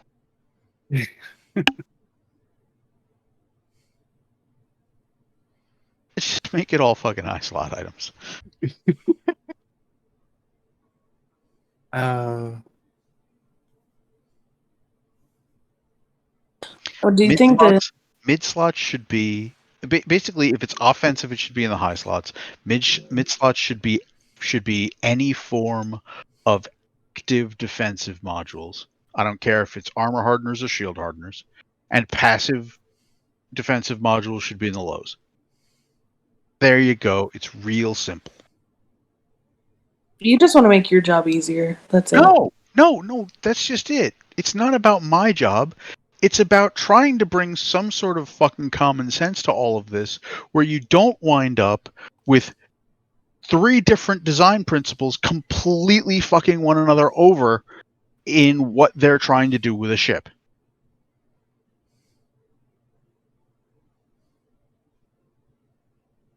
It's like the stupid crap with the CovOps changes, right? The CovOps changes, 2 of the CovOps frigates get improved performance on scanning, right? So a blatant combat application there. And the others get you move faster while cloaked. Now, sure, the move faster while cloaked, this is great if you're out there hunting for somebody and you want to get close in and tackle them. Right? The other one is great if you want to do anything with, a fleet. So, of course, the Amar and Caldari have the fleet bonuses. The Galente and the Minmatar have the hunting bonuses. But would that work? Would that make any sense in terms of the bigger scope of the ship design philosophies they want us to swallow in terms of immersion? I don't swallow. No, but I mean, think about this. Their setting has basically this big galactic Cold War, right? A massive arms race. Now, one side of this arms race is getting better at fleet combat, and the other is getting better at solo hunting bullshit. They do this consistently. The Galente and the Minmatar ships suck at fleet combat. Their defensive bonuses are local reps. They will always lose. This is not how you have a balance of power. Yeah. And the thing is, like, that's why you always see those particular ships in small gang sort of stuff, because that's where they excel. Right. But but that's not how you have a galactic balance of power. Exactly. That is basically one side is completely unprepared to actually fight the war that they're preparing for. How the hell does that get sustained? How the hell is that even believable? I mean, if they want to do the tackle stuff for, like, 2 of these CovOps ships are actually good for sneaking up on somebody when they're cloaked and tackle them, then you make that the 2 armor hulls because you've got your mid slots free for tackle. How does that not make sense?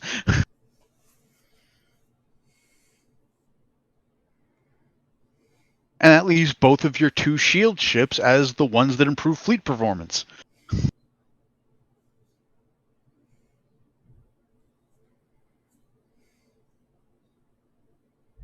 I mean, there's a whole litany of things as to, there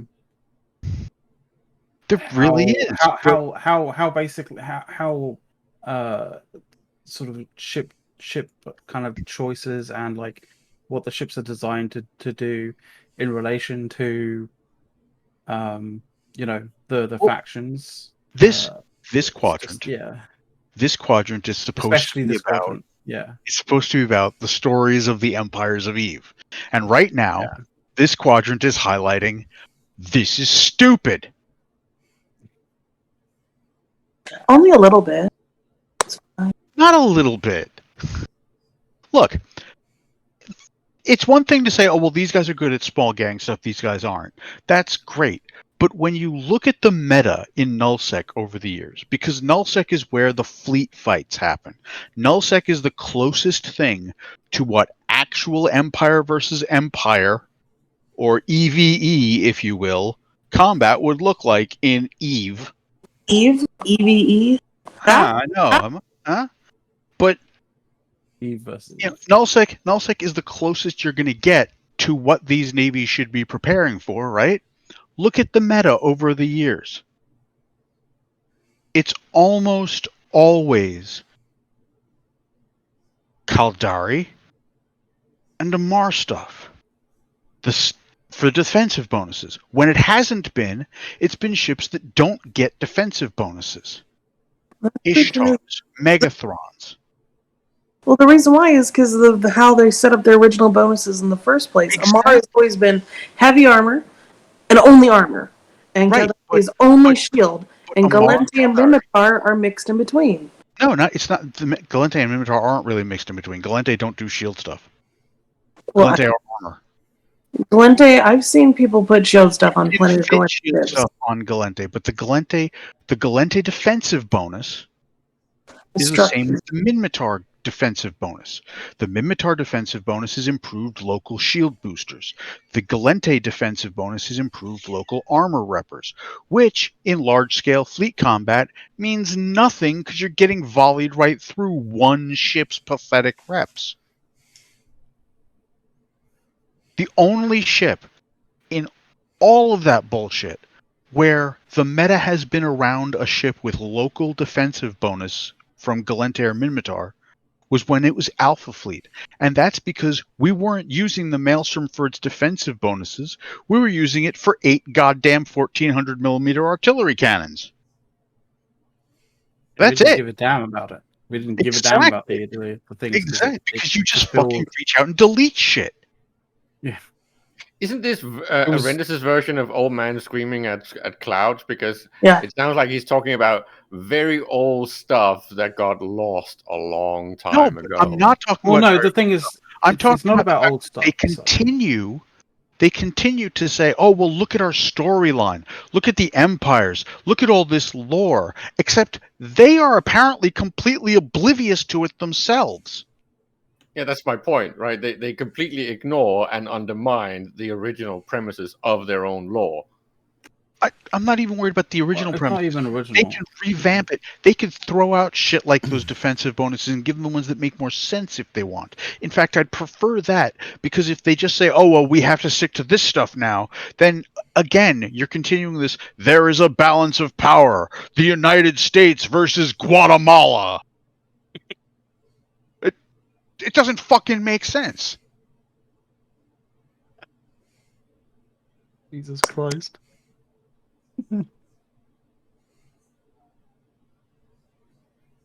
I'm sorry if you're from Guatemala, but yeah, it's made me laugh.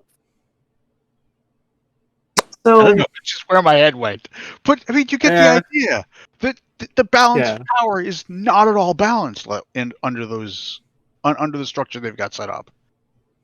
And personally, I feel a little bit, I think, like Arendis. It annoys me when CCP moves a specific ship type, so a specific empire ship, into a completely different direction than what could be considered the core tech lore-wise. I think it's just dumb. I don't understand why you can't stick to the lore and still make a balanced play. They haven't done nods to, like, what is already in the lore for, like, quite some time. Well, the thing is, they've always added to it with various different things, but they've never doubled down on on things that should be logical within the lore. Right, and that's the thing. And as far as ship balance goes, the fact that they don't actually have a clear idea of what are these ships for, how do they get developed, what are the roles they're supposed to fill, is why you wind up with the hack meta. And them going, oh, well, we want battleships to be used, we want battle cruisers to be used. Well, battle cruisers get used because they're disposable, right? Otherwise, anything a battle cruiser does, a hack does better. Except be cheap. Yeah. And battleships get used defensively because they're a doctrine that is basically not exactly maneuverable at all. They're defense. They're a classic defensive doctrine because you're meant to sit in a location and go, bring it the fuck on. Nightmares are great at moving around. Oh wait, Papi aren't going to use them anymore.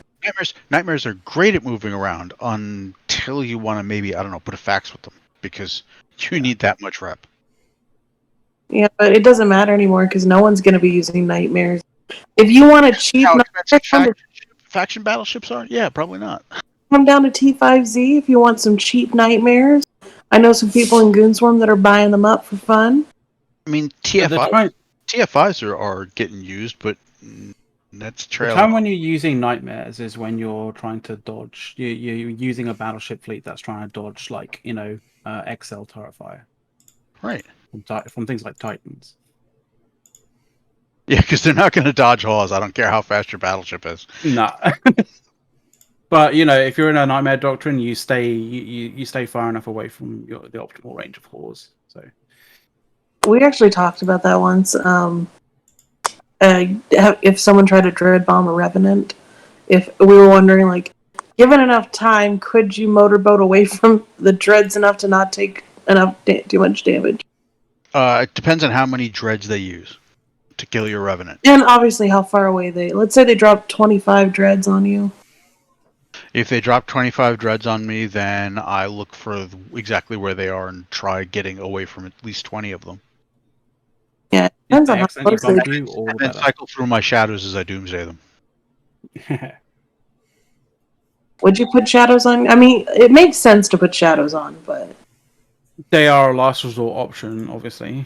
But yeah, But then again, like, why not do that if you are going to lose your ship, right? yeah. I'm No. definitely carrying them. now we saw how fast that Revenant on the Keepstar died. Do you think he had his tank on or not? Doubt it.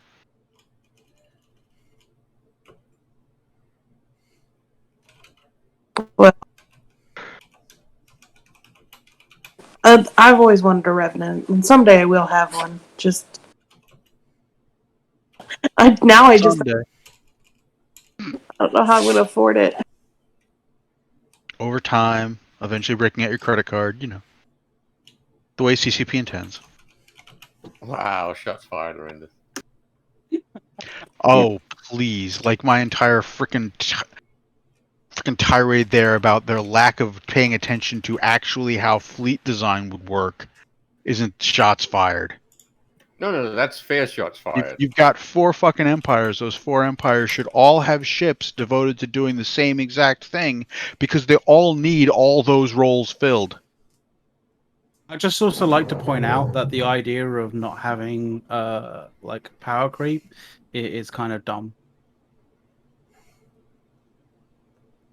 Because power creep exists in the world, like, Shit gets our better. our shit gets better. Our computers are a little bit better than they were in the 70s. I don't know if you noticed. Our planes are a little bit better in nowadays than they were in the 1930s. A little bit.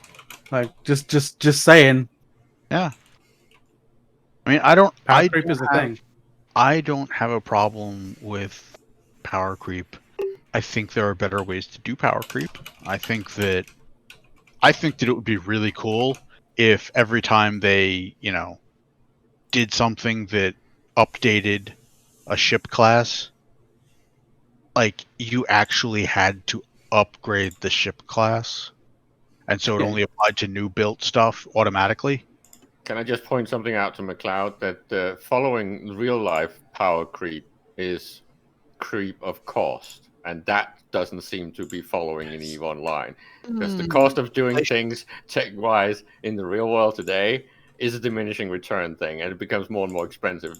A good example is true. Take something like power consumption on your mobile phone. Sure, your mobile phone today is a million times stronger, but its fucking power is drained in 5 fucking minutes. Well, this works with what Arendis has said. You have to kind of go in and actually get your shit upgraded. Yeah, like if upgrading your ship actually meant that you had to, put your ship into dock and actually, add some materials to it, some advanced materials. It spends 24 hours being refitted, or less depending on size, or more depending on size. Let's be fair, right, Arendis? A bomb thrown in World War One from a plane compared to a bomb from a jet today, I think the cost is a little bit different. Sure, but build that bomb from World War One now. or something equivalent to it. That would cost nothing. Exactly. You know, So, there's two different axes of movement there that you've got to factor in. Yes, you need new materials and new processes, and those cost more money. But if you just want to achieve the same results, that costs less money. Speaking of bombs, someone brought up the threat again of making super capital bombs, where they're bombs bombers designed to take out super capitals, so that we can't have them, so they can't group up like they do. And like some people in the thread were like, "Hell yeah!" And I'm like, "That sounds terrible." Oh, you want them to group up, but you want weapon systems that disincentivize that. For example, the reason why you can't you can't fuck up a group of supers anymore, like we were going to, but were basically disallowed by the server, is because now their sizes have been changed. Yeah. The sheer volume that you need to hit is so much larger, and you need so many more like the Titans to do that it becomes a strategic loss regardless of what happens. Yep.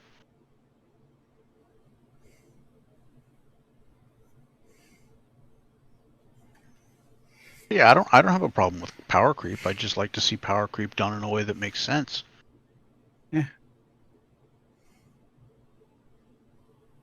I mean, honestly, power creep in Eve, as compared to other MMOs, makes more sense. Like you look at World of Warcraft. All right. Yeah. Let's just step back an expansion to the beginning of Battle for Azeroth. Okay. So you're coming off of this thing where you have basically been palling around with gods, killing gods. You've got weapons that can lay waste to the very creators of the universe, and armor that prevents you from getting hurt by the same, right? And the next expansion, you get arrested by Joe Schmuck Town Guard. What? Listen, that town guard was care. bleeding. I don't care. He was awesome. I don't care. That makes no sense. In Eve, right, you got these 4 big empires there, right? And they're surrounded by nullsec. And out there in nullsec, you've got capsuleer navies blowing the fuck out of one another at breakneck speeds, as fast as we can do it. We're not just killing one another. We're developing tactics. We're developing counter tactics. We're tweaking their ships beyond what they expect the performance to be, until it's the most we can possibly get out of them. And then we change one little tactic and it all comes apart and we have to fucking do it all over again. We are a freaking R&D lab for the empires like nobody's business. Power creep makes perfect sense as they're sitting there going, yeah, that's that worked really well. Let's bake it in. Let's make that work. Yeah, okay.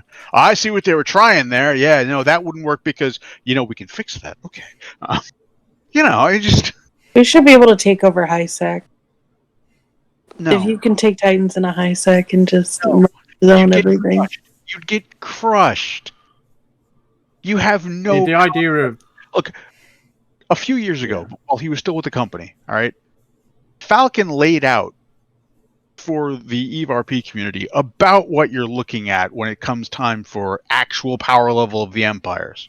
All right, if you get all of the Titans in nullsec together, and all of the super capitals in nullsec together, the smallest of the navies of the empires could squish them like a bug.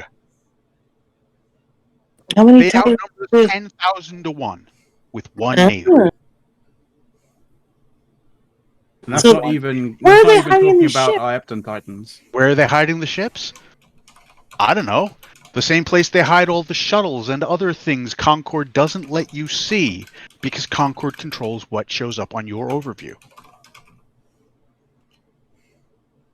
Your overview functions under Concord specifications. You can't see civilian traffic.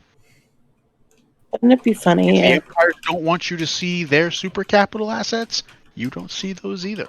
could you imagine if like you're flying through like a Mars base and you just decide to stop a point between some planets and your bookmark lands on one of the Capitol building or Armada stations or whatever that's not on the overview, and you just see like swaths of Titans and you're just like, what?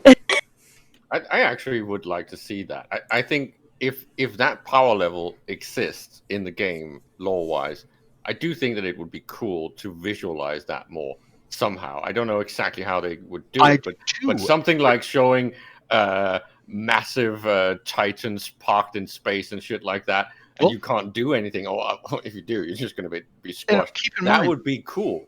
Keep in mind, you've got the Honor Guard Memorial in Amar. Yeah. All right, with the 4 Titans.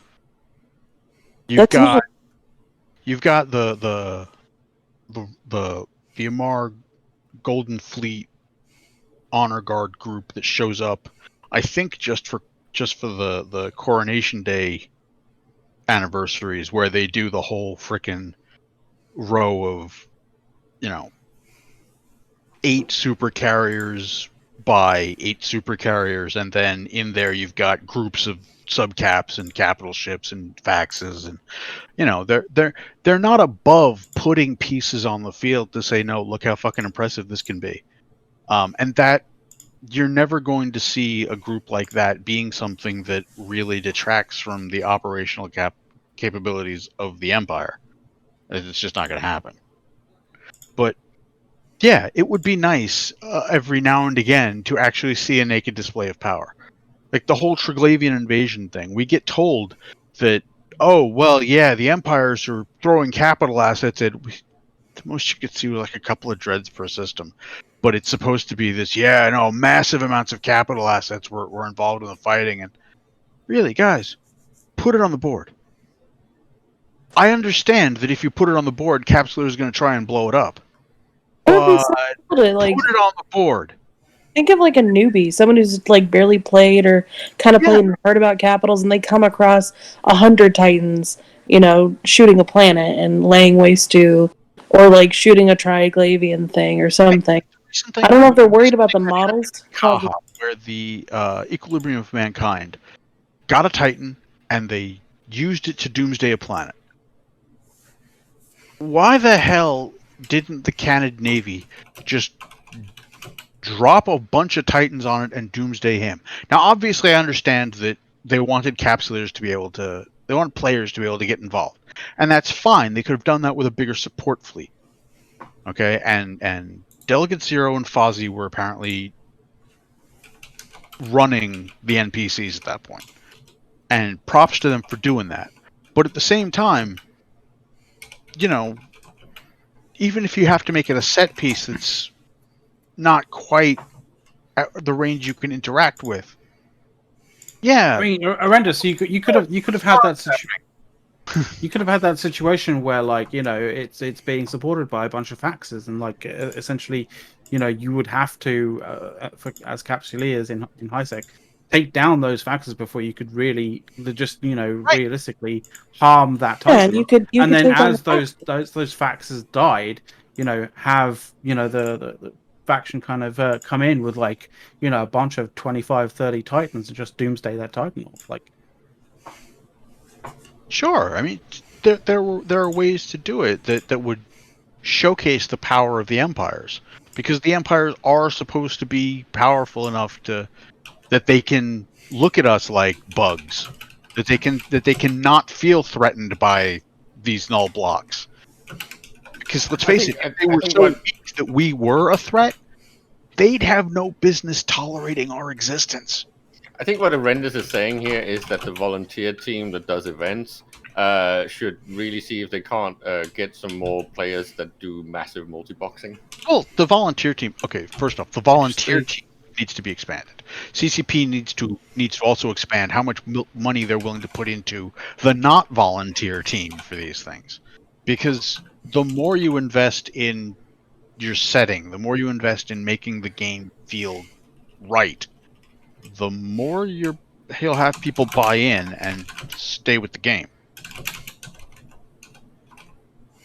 I just think as a newbie, it would be so cool to like run across a Titan fleet moving through HiSec, just as a an environmental thing. Here's the Caldari fleet. They're way stationing off of this planet, getting fuel and stuff, and they're going to move out, and just have that roam around every now and then for fun. I hate to be the one to say it, but if anybody, if any group playing EVE Online should have the right to input broadcast, it is CCP's own, fucking team. But right? and they do. Obviously, they do. Like they can basically say, okay, well, I'm using the GM tools to make all of these ships do X. But yes, obviously, CCP should be allowed to input broadcasts without getting banned. Let's just go ahead and say that. And I know it's all lore stuff that wouldn't affect us necessarily down in Nullsec, but could you imagine if Blood Raiders actually did something, whereas once again it's not necessarily something you can interact with, but it's still cool to come across and find? Well, also because it would be interesting to know the size and scale of these different organizations, right? And if that could be visualized somehow with events inside the game, fleets moving and fleets parked and stuff like that, right. and even logistics stuff moving back and forth, so okay, the Amar have this much power and it's situated in these locations, and when these things then set piece wise move around, you could even have that be some sort of event-based thing. Yeah, you can get your lore back. Speculating, why did they move all those Titans from this end of their space to that end? What are they doing? That's a great way to introduce new content or new patches or expansions. Yeah, exactly. Here's the flip side of that, okay? That concept of let's actually, have an awareness of how large these groups are and how much they actually have. That's a viable way to keep some kind of control and speed, and basically like a handbrake on capsular bounties too. I mean, let's look at before the anomaly nerfs started, not just before scarcity. Go back before the anomalies started getting nerfed in Delve. Okay, we were killing over 2 million Blood Raider ships a year. Yeah, I did kind of think in those situations I'll be like, damn, where the hell are all those people coming from? Firstly, yeah, and secondly, why do you guys keep on docking and dying to Goonswarms? Hey, you're from Initiative. You should know this, man. That's just in Delve. That's not even the Blood Raiders in Iridia or in Quarius or the Serpentis in Fountain. It's just 2 million ships here. The Guristas are spread across 5 regions. Any actual farming of Garista space at the same kind of rate that we were doing in Delve, which was certainly possible given the number of people up there, you would have been looking at 500 billion people dead every year easily. That's not a sustainable rate. And if CCP wants to limit how much money we're making, maybe have us run out of rats. See what happens then.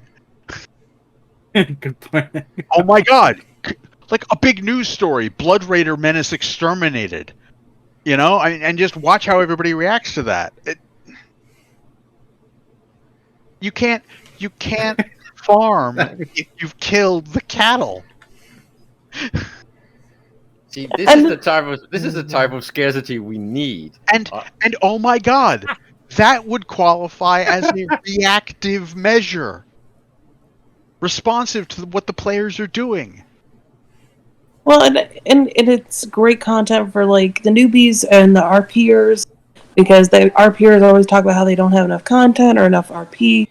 to really enjoy. And then CCP complains that, the players don't get engaged with the RP, and it's like, well, you don't really do enough to make it that interesting. Basically, Arendis is bringing the Ultima Online problem to EVE Online. There you go. The players have killed Ultima all Online the problem. cattle. It's gone. Yeah. No more squirrels. I just if you want responsive procedural systems, then this means that It needs to be holistic. Yeah, it has to be holistic. And you have to understand, you have to have an image of what are these actual baselines looking like. How big is the Imperial Navy? How many ships do the Guristas have? What kind of recruitment practices do the Guristas have that they can keep throwing people into the fray? If we kill 2 million Gurista ships in a year, does that mean that next year the ones that we're encountering are less capable because they're not as experienced? Like, all of this could come into play. Do the bounties drop off because these aren't as experienced crews? They haven't been doing as much piracy. These guys aren't that wanted, so to speak. On that note, Good Arendis, point. could we start with the fact that when wormholers make blue loot, the price that is paid for the blue loot should go down if supply goes up? Well, that depends on whether or not on whether or not supply exceeds demand. As long as supply doesn't exceed demand, then no, it The shouldn't. point is that the point is that But if demand remains the same But and supplies goes up, then the price should go down. Yes. So here's Not my always. question. Like, we know, for example, right, that if you blow up a citadel in wormhole space, asset safety doesn't kick in, right? But there's also the voluntary asset safety mechanic. Does that work in wormhole space? I don't think it does. Do not ask me wormhole questions. Wormholes are still a mystery. I have no idea what it is. That works in wormhole space, and I have no reason to believe it doesn't work, and I have no reason to believe it does work. I am just asking. We're getting a bunch of no's in chat, but I was thinking no. I was thinking Because no if it as well. does work, then you don't ever have to scan your way out for blue loot again. You put your blue loot in a citadel and asset safety. Well, I mean, there is a degree of asset safety in wormholes. It's literally just called chucking everything into a freighter and then filamenting out. Yeah, there's that too. But okay, if that cannot actually be done the way it can be done in every other part of space, then that's fine. That's totally cool. Well, you might not be able to do it with a freighter, but chuck it into a ship with a big cargo bay and blue loot is tiny. You can do it in a DST. Yeah. It's like it's like ESS tags. Yeah. Well, hey, I just want to remind everybody that it is now 3:10. Also, 50 I'd like minutes to meta show. Oh, cool. I'd also like to say that the tags for sex status is a terrible idea and it should just be dumpstered. I'd just like to say that the whole standing system when it comes to NPCs is broken and has been since forever. It needs to be something that is actually bleeding off over time in a meaningful fucking way. And it needs to be calculated properly when it comes to the way the corporations work, because it's just dumb. I don't know about bleeding off. I mean, that's if you've earned maybe at a slow rate, maybe, but like I don't think it's reasonably. I don't think it's all that reasonable to say yes. You busted your asses for us for like years, and well, yeah, but that was 3 weeks ago. Fuck you now. No, it should be a meaningful way of bleeding off, and it should have some sort of bottom where it doesn't drop lower. But the way that it works now, where it's just ridiculous to grind it up, and then when you finally have worked for years, you have this massive stupid advantage that never bleeds off. It's just bad every way, because you cannot hook it into the game design if it's this unjust and unfairly designed. Maybe. I mean, like I say, it needs standings in its entirety needs an overhaul. It really does. Because it was such a great idea. It's just the way it was used and implemented seemed to have been shelved and never really utilized properly. It was supposed to do so many things in the game, and it ended up being almost like a joke. Alrighty, folks. It's good chat today. Great topics covered. Got a lot of food stuff covered. Got a lot of Eve stuff covered. It's action packed today. Brenda's got mad. No, he Like, didn't. like Green Man. Crazy. You're talking crazy. I wasn't really mad so much as just, these things. Disappointed. Yeah, really. I mean, honestly, it's cliche, but yeah, like these things could be so much better. Could be. Could be. The way these things are being done is just sloppy. All right. Well, I'm going to go around the horn for one last thing. We're going to start with you, Arendis. So, how about it?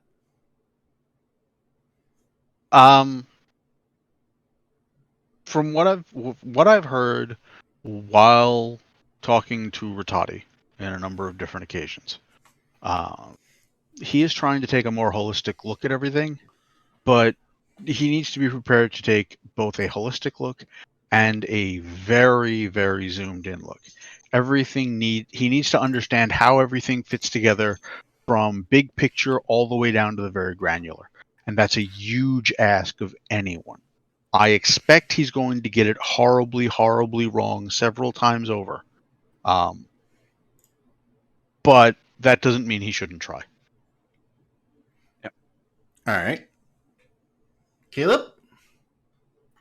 I second what Arendis just said, and I will go in a completely different direction. I've been running out of TV stuff to watch. So what I just did recently was I decided to go back and rewatch the MCU stuff from Netflix, so the Daredevil series, and I had completely forgotten how good that is. That is like some of the best TV that's ever been made, and I can just suggest anyone that's a little bit fatigued with all the bullshit that's been coming out lately, go back and rewatch Daredevil and all the other stuff, because holy shit, the cinematography, the storytelling, the character arcs, everything in that is just perfect. Dexter's Laboratory is also fucking awesome as well. Don, you still with us? Yep. You're welcome. My final thought for the week is everyone should watch Theta Thursdays because we had a good show, and next week we're going to try to have, I think, Etney on if we can. And yeah, we've been doing a mini corpse series. We've done AMOC, we did Initiative just as a group, we did Sundering, we've done Karma Fleet and ASCII. So we're going to start just try to hit everybody that we can. So when are you going to have all of Goonwafa on? Well, considering most of the members of Goonwafa refuse to answer my messages, That's not the question. I think it might be difficult to get all of Goonwafa on. Well, if you're going to do corpse spotlights, I think you should at least try. Well, yeah. Oh, and then we're also going to be doing Canada Day on July 1st for Theta Thursday. So if you are a Canadian Imperium member and want to come hang out with us, talk about being Canadian and Eve, that would be cool. Book a boot. Apologize a lot. Yeah. The boot. And other than that, I hope everybody has a good week. And watch the Meta Show in an hour. 45 minutes. 44 minutes. Yeah. McLeod? I was gonna say, if you haven't done so already, you have until Tuesday downtime to get your votes in for the CSN. So go and vote as the state decrees. And if you're not in the state, always vote spot first. And I'll hang on. I'm working on a little graphic actually. I say working on it as in like I literally just had the idea about 30 seconds ago, and I'm doing it right now, and it'll be a good graphic. But carry on. It'll be there in a second. Alrighty. And my last word to all of you is put whatever you want on your own pizza and quit bitching about what everybody else likes. You know, why can't we all just get along? That's it. Everybody say bye. Bye. Hang on a second. What? Okay. What'd you say? Wait a second. Give me a moment. I literally want to quickly check. Go watch the Bad Batch. Yes. What is this? I'm just going to chuck something into chat to show you how to vote. Why are you putting it in the chat for me and we have to keep the show on? Voting. Vote together, guys. It's very strong. If you vote on your own, it's very weak. Vote the state ticket. And remember, Exactly. we've already endorsed Briss for CSM 17. Thank you, everybody. You have a great rest of your weekend and have a fantastic time in Eve. We will see you next week. Should we play that intro song again? A quick vote. X's in chat if you want to see that video again that we played at the beginning, or no. Tweet. All right. Looks like no. We don't care, Richard Price. Okay. All right. Looks like we like it. All right. Here we go.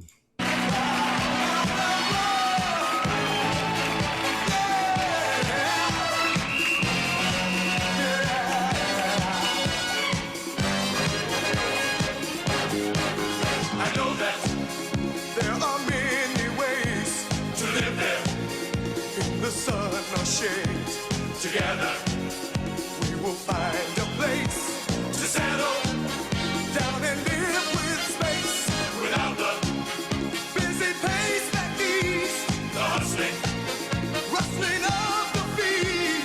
I know I'm ready to lead too. So this is what we're going to do. Go west, life is peaceful there. Go west, lots of open air.